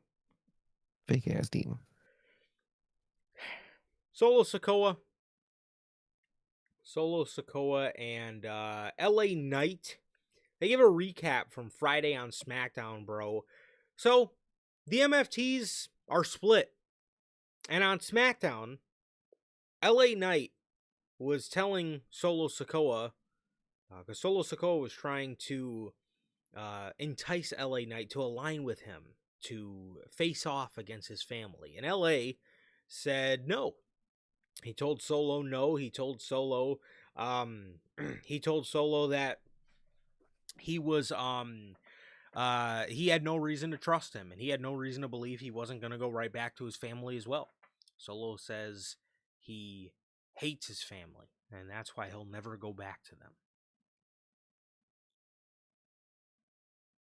Well, the MFTs is finally done, Mm-hmm. and exactly what LA Knight foresees is probably exactly what's going to happen. It's probably going to be LA Knight getting fucked over by Solo Sokoa eventually, and Solo going back to the bloodline. Honestly, at this point, is what I foresee. I can't believe it, dude. But I really think that they just think the bloodline worked before, which it did, and Mhm. they like want to recreate the magic, and you I almost never can. You can't create the magic, 'cause if magic happens. When you try to recreate magic, you just end up fucking molding a pile of dog shit, dude. And that's what they're molding right now, man. And I think that is the goal too. Jeff mentioned earlier with Heyman, probably after SummerSlam, having nobody to go to, and he's probably gonna crawl his way back to the bloodline. And I think they're gonna force Solo into the group, and Silla's gonna come in, and it's gonna be a super bloodline. You know, for years, bro. Before this, even before this podcast, bro, we would fantasy book a super Wyatt family or super sanity. We would fantasy book super undisputed and super bullet club, and we are quite literally gonna get a super bloodline with literally everybody in the business all at once in the fucking group. My God, Wild, absolutely it's wild, crazy. man. Actually, Jeff, this technically, if you look at it, would be their trilogy. This is going to be the trilogy Trilogy. because the sequel was supposed to hit and they fucked it up. For Yeah. the OG Bloodline versus. bloodline in Survivor Series 2024. So Yep. They fucked that all up, and now they're doing it all again, but this time it's not bloodline versus bloodline. It's just the bigger bloodline. no, It's the same thing, yeah, but bigger. and this is gonna be Oh their trilogy, and it's still probably not going to hit. no, it's not gonna hit at all, man. You know, usually, I mean, you know, that happens in Hollywood a lot. You know, you get a movie, you get a pretty mid sequel, and the third one actually strikes out and is fucking crazy, and it's great. And I think this one is not going to be the case, and I think it's going to be a great movie with two horrible follow-up sequels. Agreed. Agreed. So we get Jimmy versus LA Knight. Didn't we get this last week? Like legitimately. Genuinely, how many times in the past 4 years between SmackDown, between Raw, between all the versions of these storylines have we gotten LA Knight versus Jimmy Uso, dude? It's got to be an insane Holy number. bro. It's got to be. What do you know? Main event Jey Uso, Morning Shot Bao Jey Uso is out there. And he distracts LA Knight, leading to Jimmy Uso rolling up LA, and afterwards LA got pissed and he punched Jimmy, knocked him to the ground, and Jay saved his brother. He attacks LA Knight. What do you know? LA Knight's getting his ass whooped. And then Solo Sikoa saves him. Solo saves him and he spikes Jay and allows LA Knight to get the upper hand. I just love how they're trying to act as if Solo has always hated his family and was always cool with LA Knight. I love how we're acting like the MFTs whooping LA Knight wasn't a part of the LA Knight story. I love that. And they're acting like Solo before he left the bloodline and tried to create his own thing wasn't fucking Roman's strongest silent soldier, bro. Like I don't know what they're doing here. I really don't know what they're doing here. They completely fucked everything. They had the opportunity to make the Usos the warning people, to warn people not to join the group and to hate the group and whatever. And they made the people who should hate the group the most be the hardest riders for Roman Reigns, and someone who reasonably can character wise go back to Roman Reigns way easier than the Usos if you really want to be the anti bloodline member that's gonna have to be forced into the bloodline probably at SummerSlam. Brother, what are we doing here, man? WWE. And maybe they're doing a new super bloodline, man, and they're gonna need an honorary use, a 2.0 honorary use. What if that's LA Knight? What if LA Knight squashes the beef Oh, with Jey Uso? Because he's cool with Jimmy, and they're building up that he's gonna be cool with Solo, man. So maybe he squashes the beef with Jay, and he's the new honorary use. You know, because the Super Bloodline is going to need to repeat everything that they're going to do, man. I wouldn't be shocked with that. I wouldn't either. I wouldn't either. So Solo Sokoa saves LA Knight. Yeah, we're definitely, probably, more than likely getting a. And you know what's probably going to happen? We're probably going to get the Bloodline versus an anti Bloodline group led by Solo. And maybe in that match, Solo Sokoa will turn on his anti Bloodline group and rejoin the family. I could foresee something like that, unless the whole SummerSlam thing, like you said, is going to come to fruition. Because after this, the Usos walk up to Jacob, and they're pissed off at him for not helping. And Jacob says the same thing he says every week to him. I don't take orders from you guys. Fatu then says, I'm going to SmackDown this week to finish this with Solo. But Yeah, he's more than likely going to. And I haven't seen the SmackDown spoilers yet, so maybe something already happened because I know they filmed it today. But, like, more than likely, that's also another outcome to this is we're going to get the match at SummerSlam. If Solo joins, Solo beats, or I'm sorry, if Jacob beats Solo, then Solo has to rejoin the Bloodline. This is gonna be some ridiculousness, man. I don't. God, they have made this so uninteresting, dude. I can't. I really can't even like. If you would have told me, 3 years ago that the Bloodline story would be completely oversaturated and they would just completely rinse and repeat everything and not develop any characters. 3 years ago, I swear I would have been so shocked, man. And here we are. I don't know what's gonna happen with Jacob and Solo on Friday, man. But um, God, I'm so scared now, man. And it sucks because like I really do like the Roman Fatu pairing. I really do. It reminds me a lot of the Roman Solo pairing, but like it's like it is a different dynamic. I think Jacob now has more personality than Solo did. He's more of his own character than Solo was at the time, and the fact that he's kind of you know being forced to do it, that's the only thing I would like from Jacob. He doesn't, at least, and maybe it's too early, but he doesn't really give much like pushback, or he only really shows like his own character to like the Usos. Like he acts like Jacob to them, but to Roman he kind of just has that kind of like lapdog mentality about him, which may with be the point. which may be the point, but like I think for WWE and their side of it, they just wanted the solo of the group again, and that's basically all Fatu is the silent strong one next to Roman Reigns is what they want in Fatu, I guess.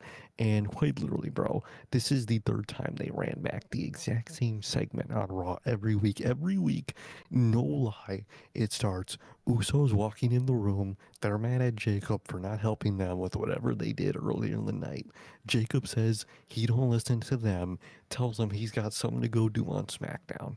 Every single week, brother. My God. And dude, I'm reading these SmackDown spoilers and we're setting up for the drizzling shits, man. We really are. We really are. Oh. All I'm gonna say is Cody's. We might see. I mean, should I read at least some of the world title stuff that Yeah, happened? go ahead. So at the start of the show, it was at the start of the show. They started the SmackDown with Sami Zayn, of course, man, and they set up basically the contender match for Sami Zayn on next week's Raw in Chicago, and the contender match for the main event of SmackDown was Jay versus Cody. And later in the night, and in the main event, Cody just wins. I don't read. I'm not even reading anything about someone coming in and fucking with Jay or nothing. And apparently there might be a Jay injury in the match. Seemingly Wait a there might minute. be Wait. Mhm. Are you telling me Cody Rhodes is facing Sami Zayn in Chicago on July 6th? Yep. He's just going to win it back and Punk's going to confront him. Yep. There's no shit. Yep. That's what they're doing, bro. He gets the match next I'm week. done. I swear, bro. Oh my god, bro. No. There's a chance that Punk screws Cody, but he's probably just gonna beat Jay. Because who the fuck is Sammy gonna face? If they're doing singles, Oh. no title, Cody and Punk, who on earth is Sammy gonna face? That's what Jay? I'm saying, bro. They don't that again, another fucking thing I said. And after hearing that, I actually might be right. And I fucking hope I'm I not. think you might be right. I would have liked Sammy to have a long reign or 2 months, something. I Something. swear on everything. If they have Cody fucking Rhodes beat him in Chicago after he done held the belt for 2 weeks, that's literally what they did with Drew. It's literally Like, what they did with Drew. If no, they do bro. that, bro. Nah, dog. Oh. Because even then, as much as I don't want Cody to win this fucking title back, or Punk to Jay, or Punk and Cody to be in a world title, the only other option for that world title that WWE will do is Sammy versus Jay. And I don't fucking want that either, bro. I don't want that either. We're doomed. SummerSlam, this dead ass might be the worst SummerSlam of all time. Bro, Cody Card Rhodes wise, is a it might fucking be. asshole, bro. I'm sorry. There's no dude. AJ Styles needs to talk to him or something and really teach him about like why you don't want to stay on the top for. I swear. And we'll obviously be here next Monday for. I swear on everything, dog. I swear, if Cody Rhodes marches into Chicago and fucking beats Sami Zayn just for Punk to come out and oh my dude, no, bro. There's no way. There's no dude. Oh, that's terrible. That's so terrible. It's gonna be so bad if they have Cody just fucking go into next week and just beat Sami Zayn. And oh, dude, it's gonna be the main event in next week too. And he's gonna beat him, and he's gonna be holding the title up, and then Punk's music's gonna hit, and they're gonna do a fucking stare down. Oh my god, this is gonna be Oh. insane. This is gonna be insane, bro. Like, I if they can't do wait to that see the shit, react. If they do that, I genuinely can't wait to see the reaction, bro. I swear I oh, can't. I swear it's I gonna be can't, so bro. bad. It's gonna be so bad, man. That shit sounds horrible, man. And this is gets worse and worse, man. And we'll cover the rest of this card I'm reading when next week when we get the actual show. Some of this other shit I'm reading is just hilarious. Dude, my thumbnail from in March when I had Cody Rhodes in the Triple H Championship want list. I'm genuinely Mhm. gonna have to fucking. I'm gonna have to remaster that in the same year. Yeah, in the literal same year, we're gonna have to remaster that, man. Good Holy hell! lord. That's so ass, dude. Well, that brings me to my next point. Jay Uso then tells Jacob he's going to SmackDown with him because Sammy's the world champ and I'm bringing gold back to the bloodline. So does Jay fucking hate Sammy now? I thought he was your dog. He literally congratulated him after his win and was like happy for him. That's his dog, bro. But he's gonna go face him. And then, This is. what? Since it pertains to that match, from what I'm hearing, there was no sighting, I guess, of Solo at SmackDown. He just didn't show up to SmackDown, and I can't even find anything about Fatu. Fatu was there, but I guess Solo just hid the whole show, I guess. So, oh, brother. What is Oh, this? man. Oh my god, that just got me so irritated, bro. Like, That who got is me. this for? Triple H. Who is? This is for It's Triple for H Triple because it's H. his boy. That's his It's his boy. boy. Exactly, man. It's his boy. Because he's a company man. You see, they showed him at that little political thing on Raw tonight. That's his boy. That's what he loves. Yeah, that's right. It's his boy. We're doomed. We're doomed. That is actually fucking horrendous. That is horrendous booking. There, man. Oh god. Ooh. Yeah. Jey Uso says he's going to SmackDown, which obviously I was gonna shit all over that, but now there's a bigger fish to fry. Apparently, I'm telling you, man. If Cody Rhodes wins the championship back, then wow, just wow. I mean, what? That'll, Wow, wow. that'll dead ass just be a wow, bro. Because, like, oh my god, man. Oh my god. That'll be an unbelievable amount of overpushed. That'll be insane if he wins that shit back. Jeez. So that was everything with the bloodlines stuff tonight, or the Usos and Jacobs part at least. They then re-show from Night of Champions the Gunther and Nick Aldis interaction. So is Gunther like a rinse and repeat Drew McIntyre? Because like Drew McIntyre was the crybaby that fucking hated Nick Aldis and always thought Nick Aldis was fucking with him. And now Gunther's the crybaby that hates Nick Aldis and he thinks that he's always fucking with him. Question: what about the SmackDown creative team is creative? No, nothing. What? No, and that's what happens, and that's why fucking Cody Rhodes is a purgatory to your Yes. show, is because there's gonna be someone, I guess now it's Gunther, that's dedicated to the tough guy that doesn't get the title from Cody, or because of Cody, because Cody's champion or needs to be champion, so he's gonna just take it out on management because he's mad. It's literally, like you said, a literal copycat of what they did with Drew McIntyre, and I like the idea of this Gunther in all this match that they're seemingly teasing, man. I do, but like this is literally what you did with Drew to a T. Yeah, and it's like, yeah, I mean, again, the idea of the match is fine. Gunther and Nick Aldis, and the idea of Drew McIntyre versus Nick Aldis was fine too. It's good. But man, I mean, rinse and repeat everything. Everything rinse and repeat. Bloodline, rinse and repeat. Fucking Cody Rhodes as the WWE champion, rinse and repeat. Lesnar and Oba, rinse and repeat. Fucking giving up title shots after you won a match to earn a title shot. Rinse and repeat. Everything. Rinse and fuck EO and Liv. Rinse and Yeah, repeat. it's a repeat. Judgment Literally Day. Danhausen. Everything. everything, bro. And seemingly in the build to a rinse and repeat with Liv and EO, they're gonna do rinse and repeat and have EO's backup be Rhea Ripley again. And guess who, is a rinse and repeat beef, with Liv Morgan.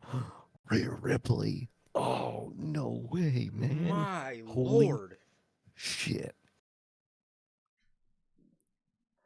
Yeah, so again, the idea of Gunther, Nick Aldis, that's fine.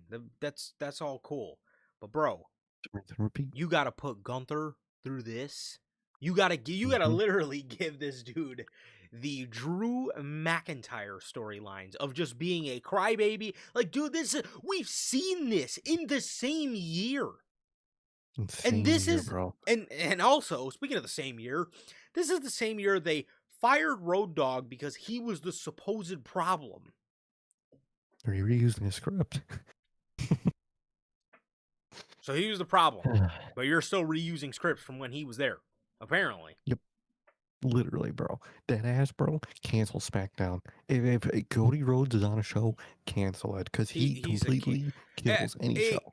He's getting to the point. He is, and man, I gotta use the word, bro. He's getting to the point. He is starting. He is starting, and he's probably already there, to be honest, bro. To be a cancer to any show that he's on. he is a pure cancer to any show he's on, bro. He quite literally is, man. He infects and diseases any show he's on and completely corrupts it into the drizzling shit, bro. Because you can't do anything outside of him having a victory, someone coming for him beating them, and that's it. If they do that next week, just get ready. Just be ready for one, man. Just be ready for one of the best unscripted episodes of the year, man. Just be ready. Holy fuck.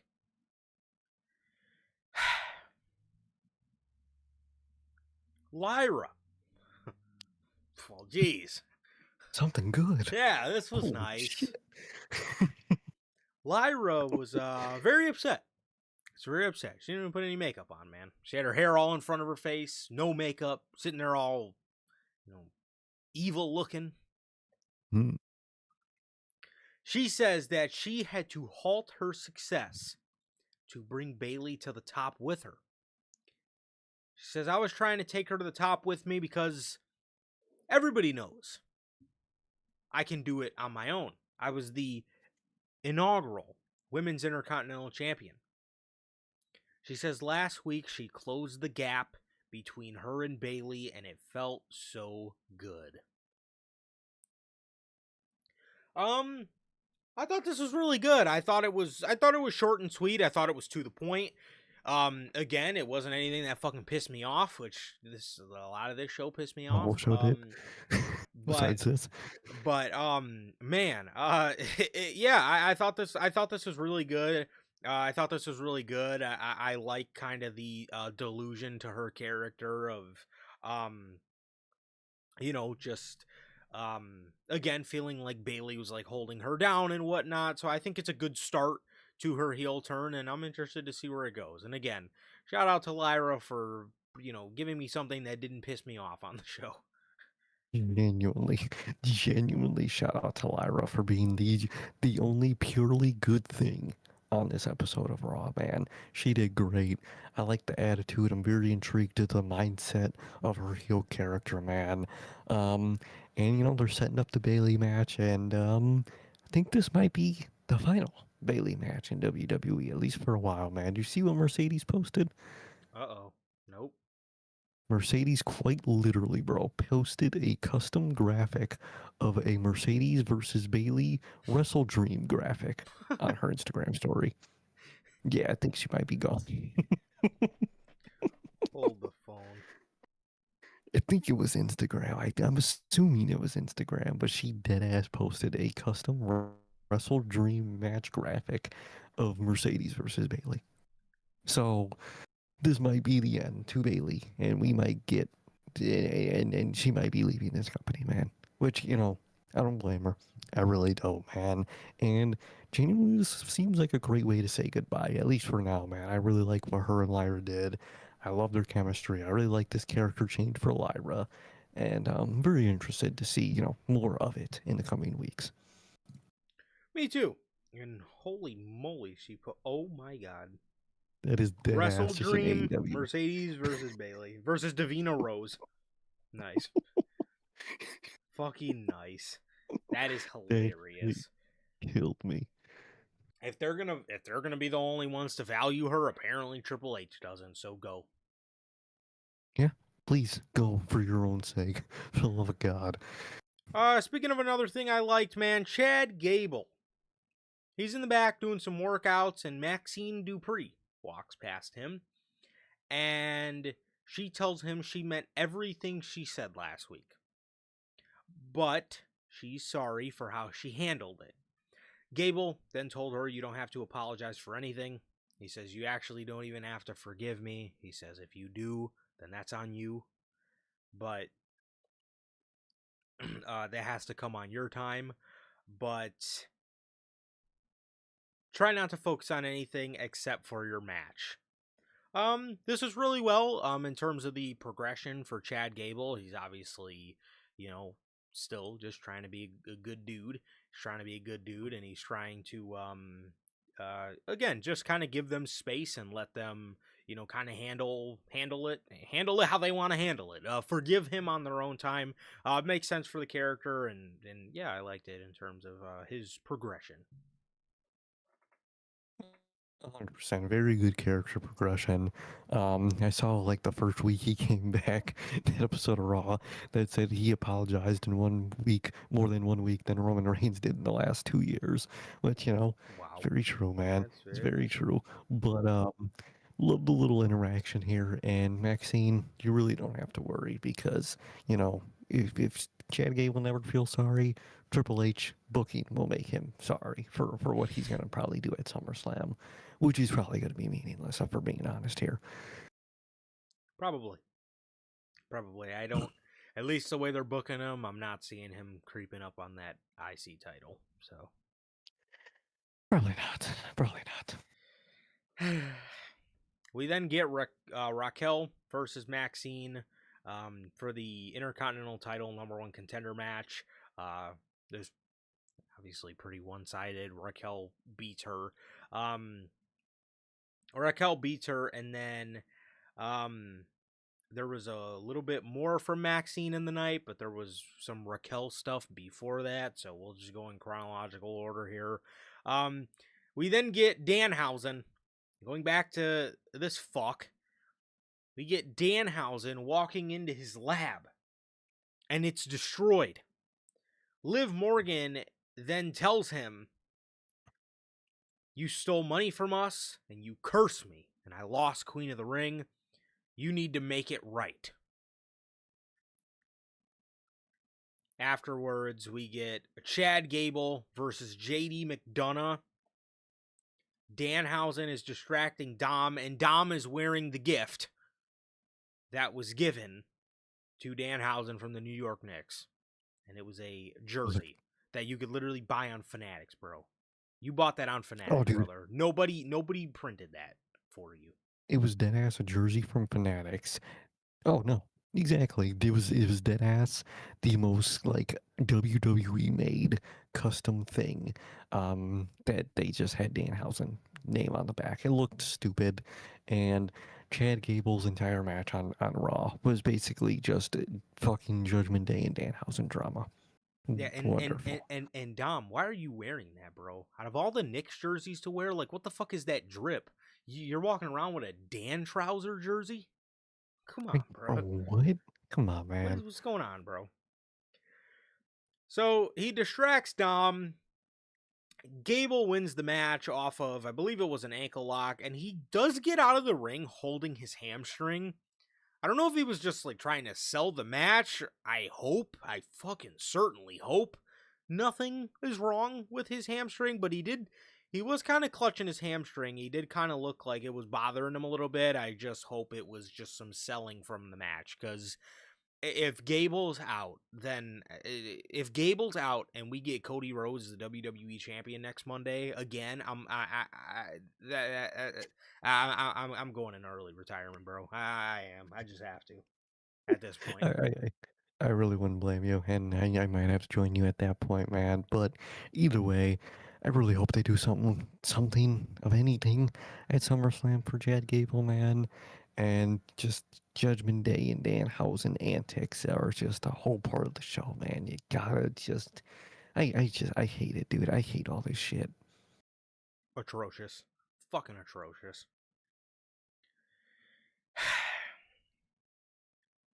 Afterwards, Danhausen, I forgot to mention, when he distracted Dom, he left a briefcase. So after the match, Dom and JD walk up to the briefcase. They open it, there's money in there, and then like powder blows in their face. Danhausen runs back out, rips the jersey off of Dominic, and he runs up the ramp and then starts getting his ass beat by Raquel Rodriguez, which I have to admit was my favorite part of the segment. That actually was kind of fucking funny. He did She just clock his ass. dude, oh my god, that was fucking hilarious. And then she grabbed the jersey and brought it back to Dom, so they are still in And possession of Danhausen's. They're gonna hold it, and he's gonna get it back at MSG, bro. Dude, I Like, was about to stop say the it. exact same thing, bro. This is gonna be the story. Going in MSG, and in MSG, he's gonna get the jersey back and put it on, and probably curse them to lose whatever match they're in for the night, and blah blah blah. Or, or I just commit suicide right in MSG, right in the front door, man. I don't know. This show sucks. This whole thing sucks. I hate it. Terrible. Absolutely terrible. So, you have uh Maxine Dupree sitting on a crate all sad, and Austin Theory walks up looking like a straight fuck boy. He walks up to It really Maxine does. Dupree. He walks up to Fuckboy Maxine. 101. He walks up to Maxine Dupree, bro, and he says, "What was that?" And she's like, "Oh, I thought I was ready for Raquel and yada yada yada." He says, "No, what was that with Chad?" He says, "If you want to go down that road, maybe this ain't working out." So are they fucking dating? Yeah, dude, I, I, I don't know what's implied. So I guess like the whole time they were dating, but like we didn't know that, but they're already broken up. In theory, what are you talking about? You just lost yourself. You're a loser. How can you go Yeah, up to her? you don't You're have the like, oh right. damn, you just lost. That's what I'm saying. He's gonna lose to Joe Henry of all people. Listen, if you're in a division and you're losing, a loss to Raquel is tenfold better than a loss to Joe Henry. Let's be honest here, Oh man. fuck yeah. So he's coming up to Maxine talking about, you're done, I'm done, we're done. I can't, he thinks of less of her for losing to Raquel. Bro, you just jobbed out to Joe Henry. What are you talking about? I don't get that. I don't get that, but I guess they're already done. I guess they were dating, but now they're not dating, but we didn't even know what they were because I don't think they knew what they were yet, and I think they were going to reveal it. And I think they probably dropped all that. They dropped the vision, and they're just done. You're just done Yeah, with everything, I because think. it seems like he was more mad at not the Raquel loss, but more mad at the fact that she was like open to talking to Gable. But like if they were dating, like or like if they're dating on, on screen or whatever, Kayfabe. Yeah. Gable was like her mentor. Gable was never like a lover figure. Like what? And like even that, like you're disappointed in him. What? Oh, okay. What is she gonna go do? Beat him up? What do you want to do here? Like, what are you doing? What is your goal here with all of Yeah. this, bro? What do you want? Which I don't think they uh, know. another part I kind of just find funny. WWE is aware that they air like LFG episodes that blatantly have Maxine Dupree and her fucking husband.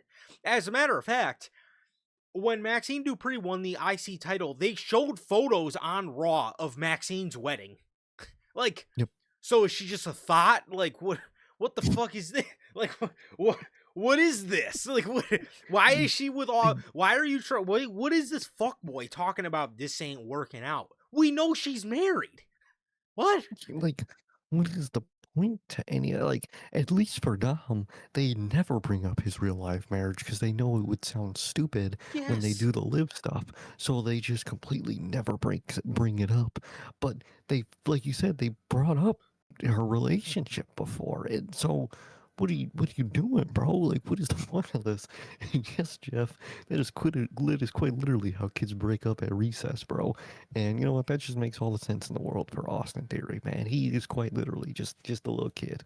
He really is, man. But that fuck boy, I guess, broke up with Maxine, and they were dating the whole time, I Yeah. guess, and Uh, we never knew. And I dead ass think they just up in tonight, and before Raw tonight, just decided to just scrap the vision.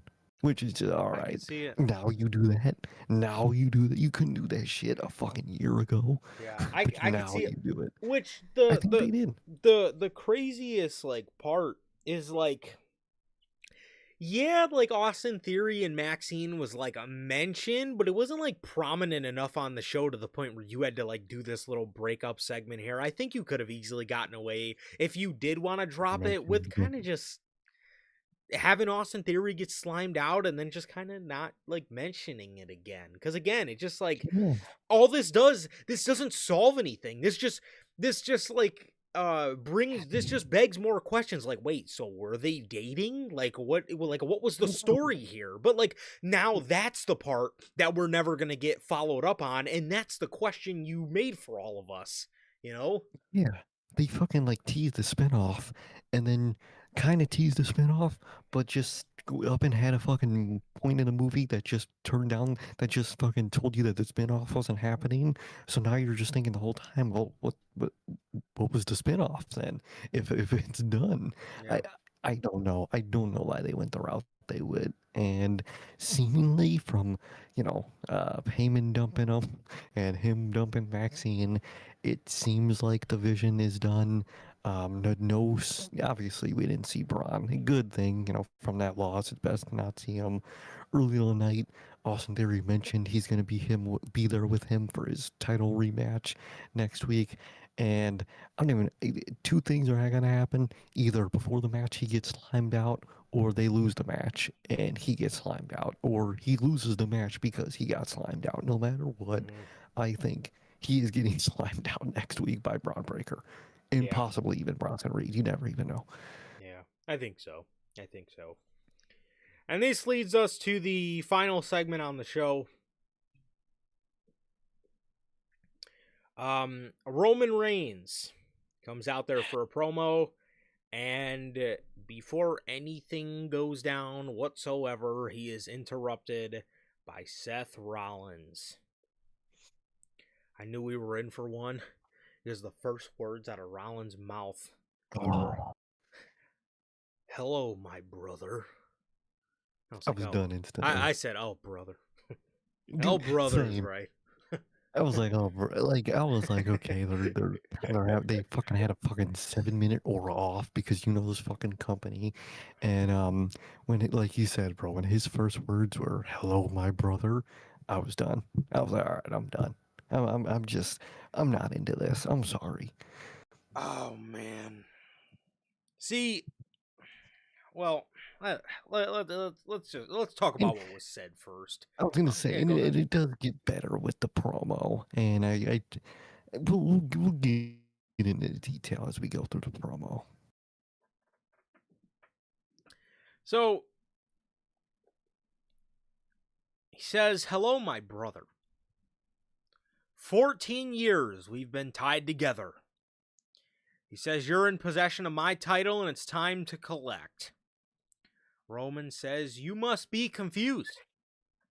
I was confused at this point. Um, so I'm always confused at this point. he says, "You're at the back of the line. You haven't done anything to earn a shot at the tribal chief." Anything? He just, Anything? he He just won the Braun just feud. beat.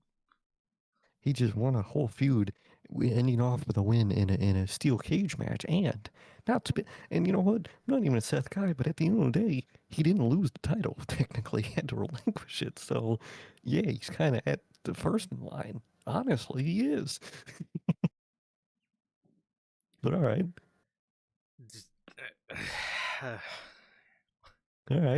I guess. Rollins says he's always at the front of the line when it comes to Roman.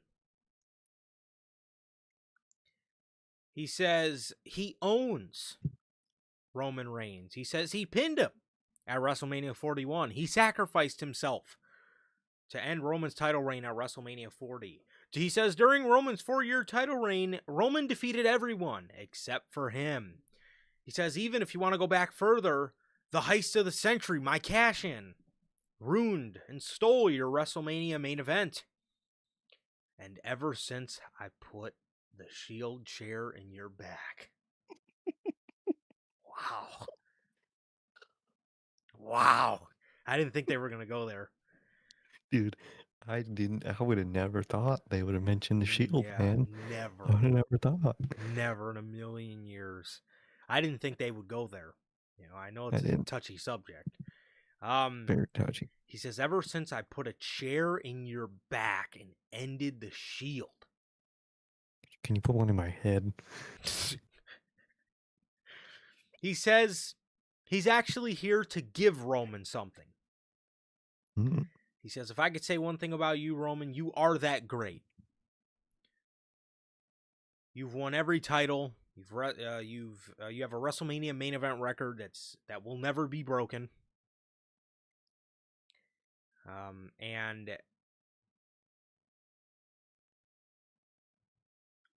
But you never beat me.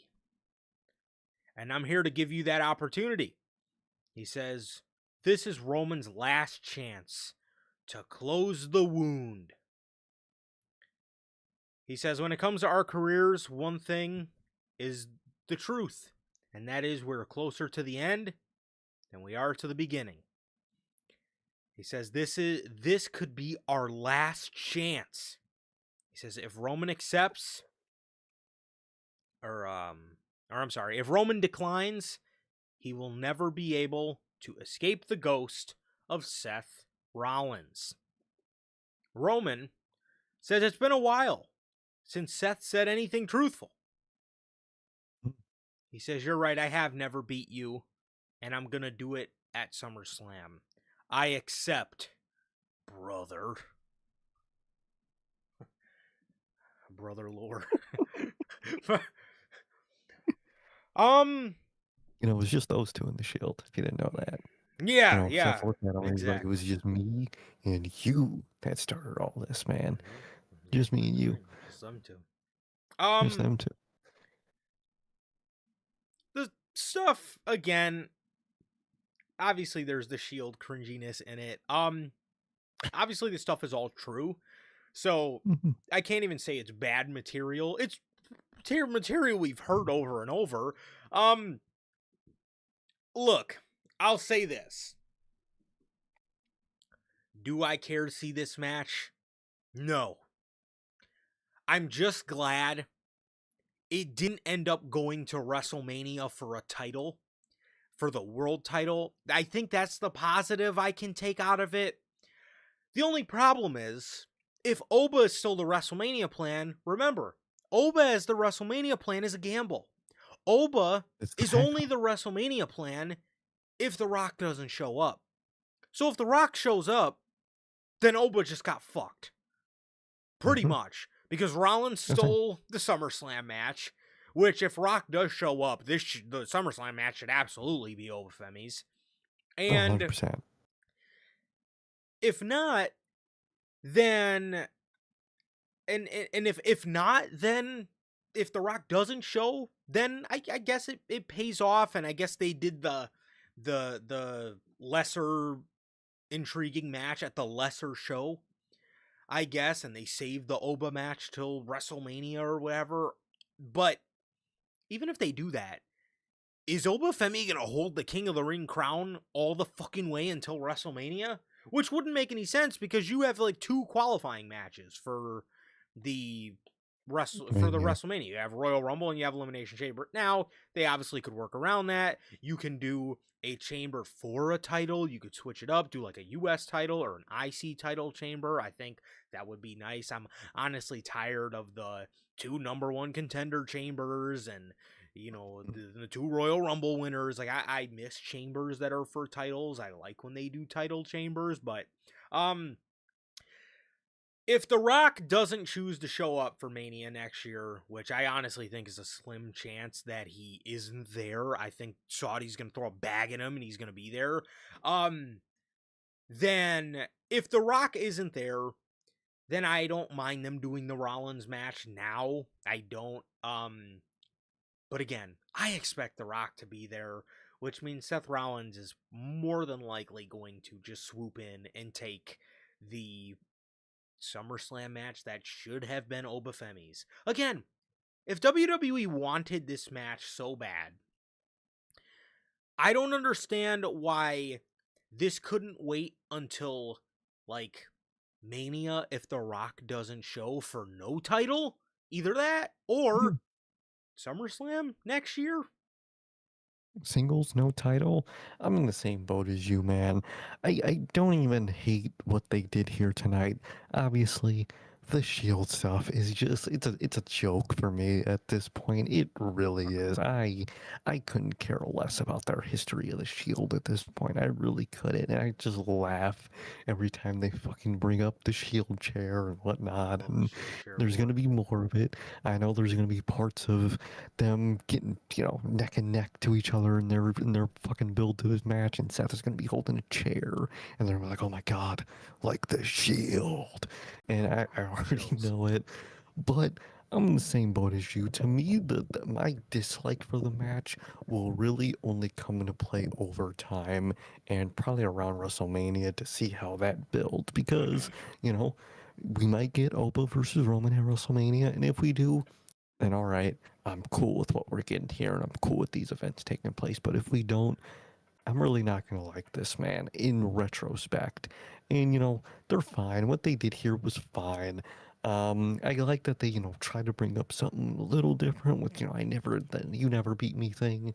Even though, I mean, I get what they mean. Like, he's never beat Tribal Chief Roman Reigns, but, he's literally beaten old Roman Reigns a million times. But I digress.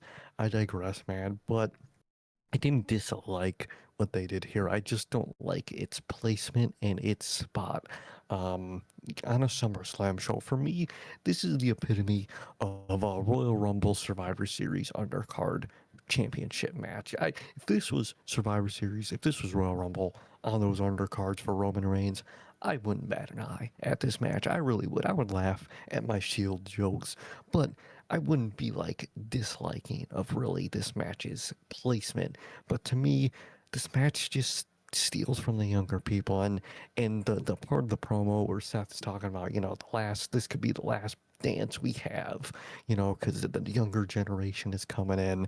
It's just so ironic that like his whole thesis of the promo is like, this could be our last big dance, and I know you want to have that because these young people are coming in like we did. So let's take their spot at the main event of SummerSlam. It's kind of inherently ironic for me of the idea of the goal for this match, but again, I don't hate it right now.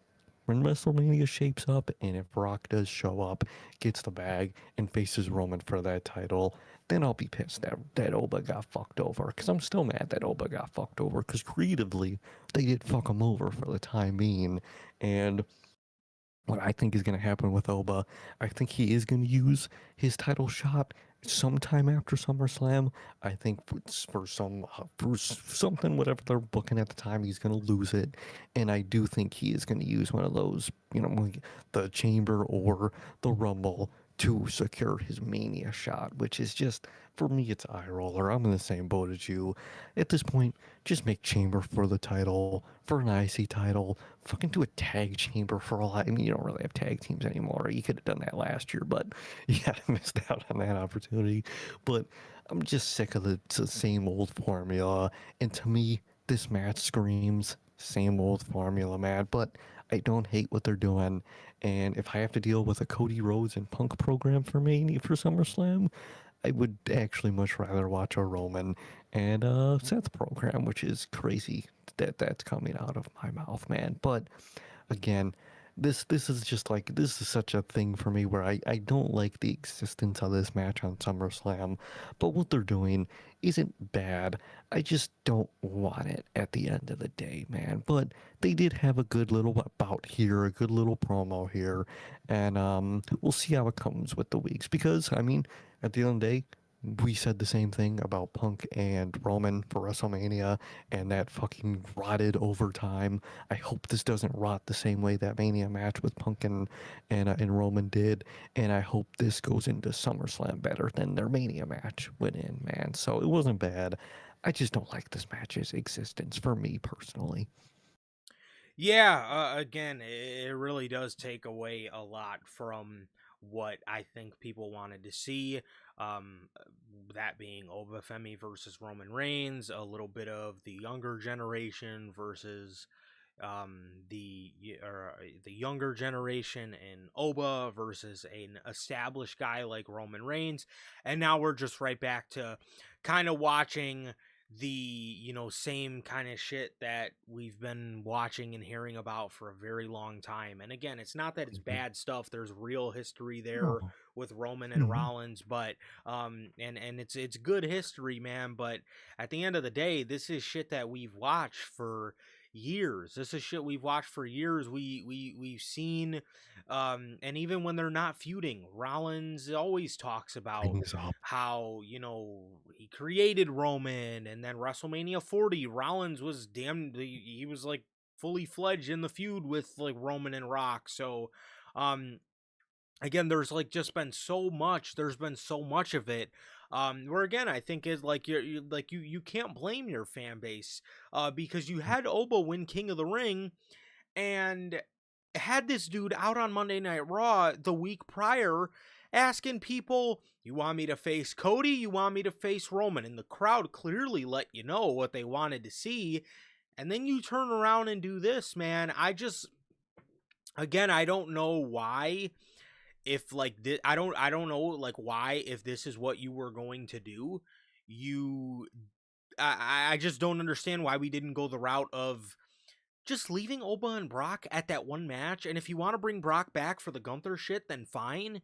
And then just giving us Oba Roman. I think that's what people Yeah. wanted to see. I think that's like what people let you know they wanted to see ever since WrestleMania when Oba did the little call out thing.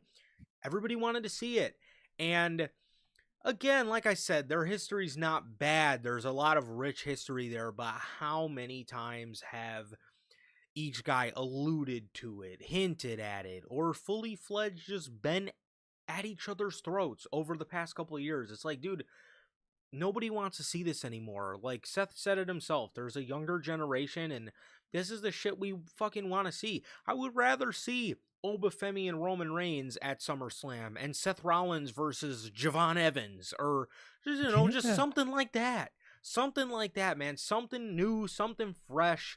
Um, and I just I really don't understand. I don't understand what I don't understand what the thought process behind having Oba go this whole tournament just to ultimately back out and say, "Oh, I want my title shot at a different time." Like again, man, I don't know why.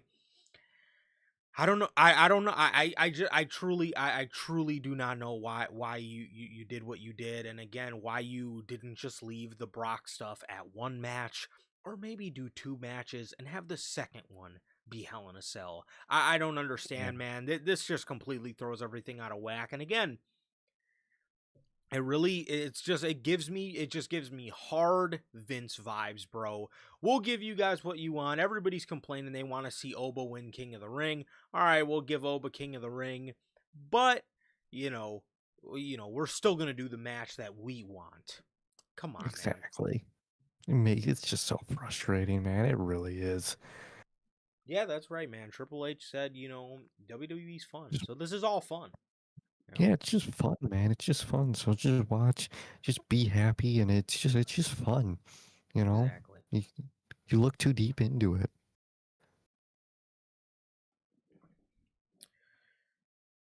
So yeah, that was that, and honestly, man, that was everything for Monday Night Raw. That was everything for Raw. So yeah, that is gonna do it. That is gonna do it. And yeah, ridiculous decision making. To how we went from a show that actually had really good decision making on it, and we get just 48 hours later, 48 Complete hours, opposite. and like legitimately the complete opposite of like the decision making department went Oh, down. 100%. Polar It's opposite. crazy, dude. Like It- damn near looks like two different companies. Dead ass, bro. 2 days later, every good decision we praised on Saturday at Night of Champions got undone and made stupid and made completely meaningless. This genuinely might be the most useless king and queen of the ring of all time because it's just so useless. Absolutely fucking abysmal, man. But yeah, that is that's it, man. That is everything. And that is gonna do it for this edition of Straight Bipolar Booking, bro. Literally. For this edition of Unscripted. And yeah, man, this has been episode. This fucking company, dude. This is gonna do it for episode 306. Thank you guys so very much, everybody that joined us. OG, Jeff, Kevin. I forgot to say what's up to Kevin, bro. I'm sorry, I don't even know if you're still here, but what's up, bro? And my guy Gotti, as well as Flex. Thank you guys as always for joining us for another edition of Unscripted. That is gonna do it. Thank you guys as always. It's been nothing but a pleasure for my Johnny. And I was okay. That is going to do it. Thank you guys so very much. Thank you guys. We love you guys. Please like, comment, and subscribe. And we'll see you on Friday at 3 p.m. Central with the news. Peace.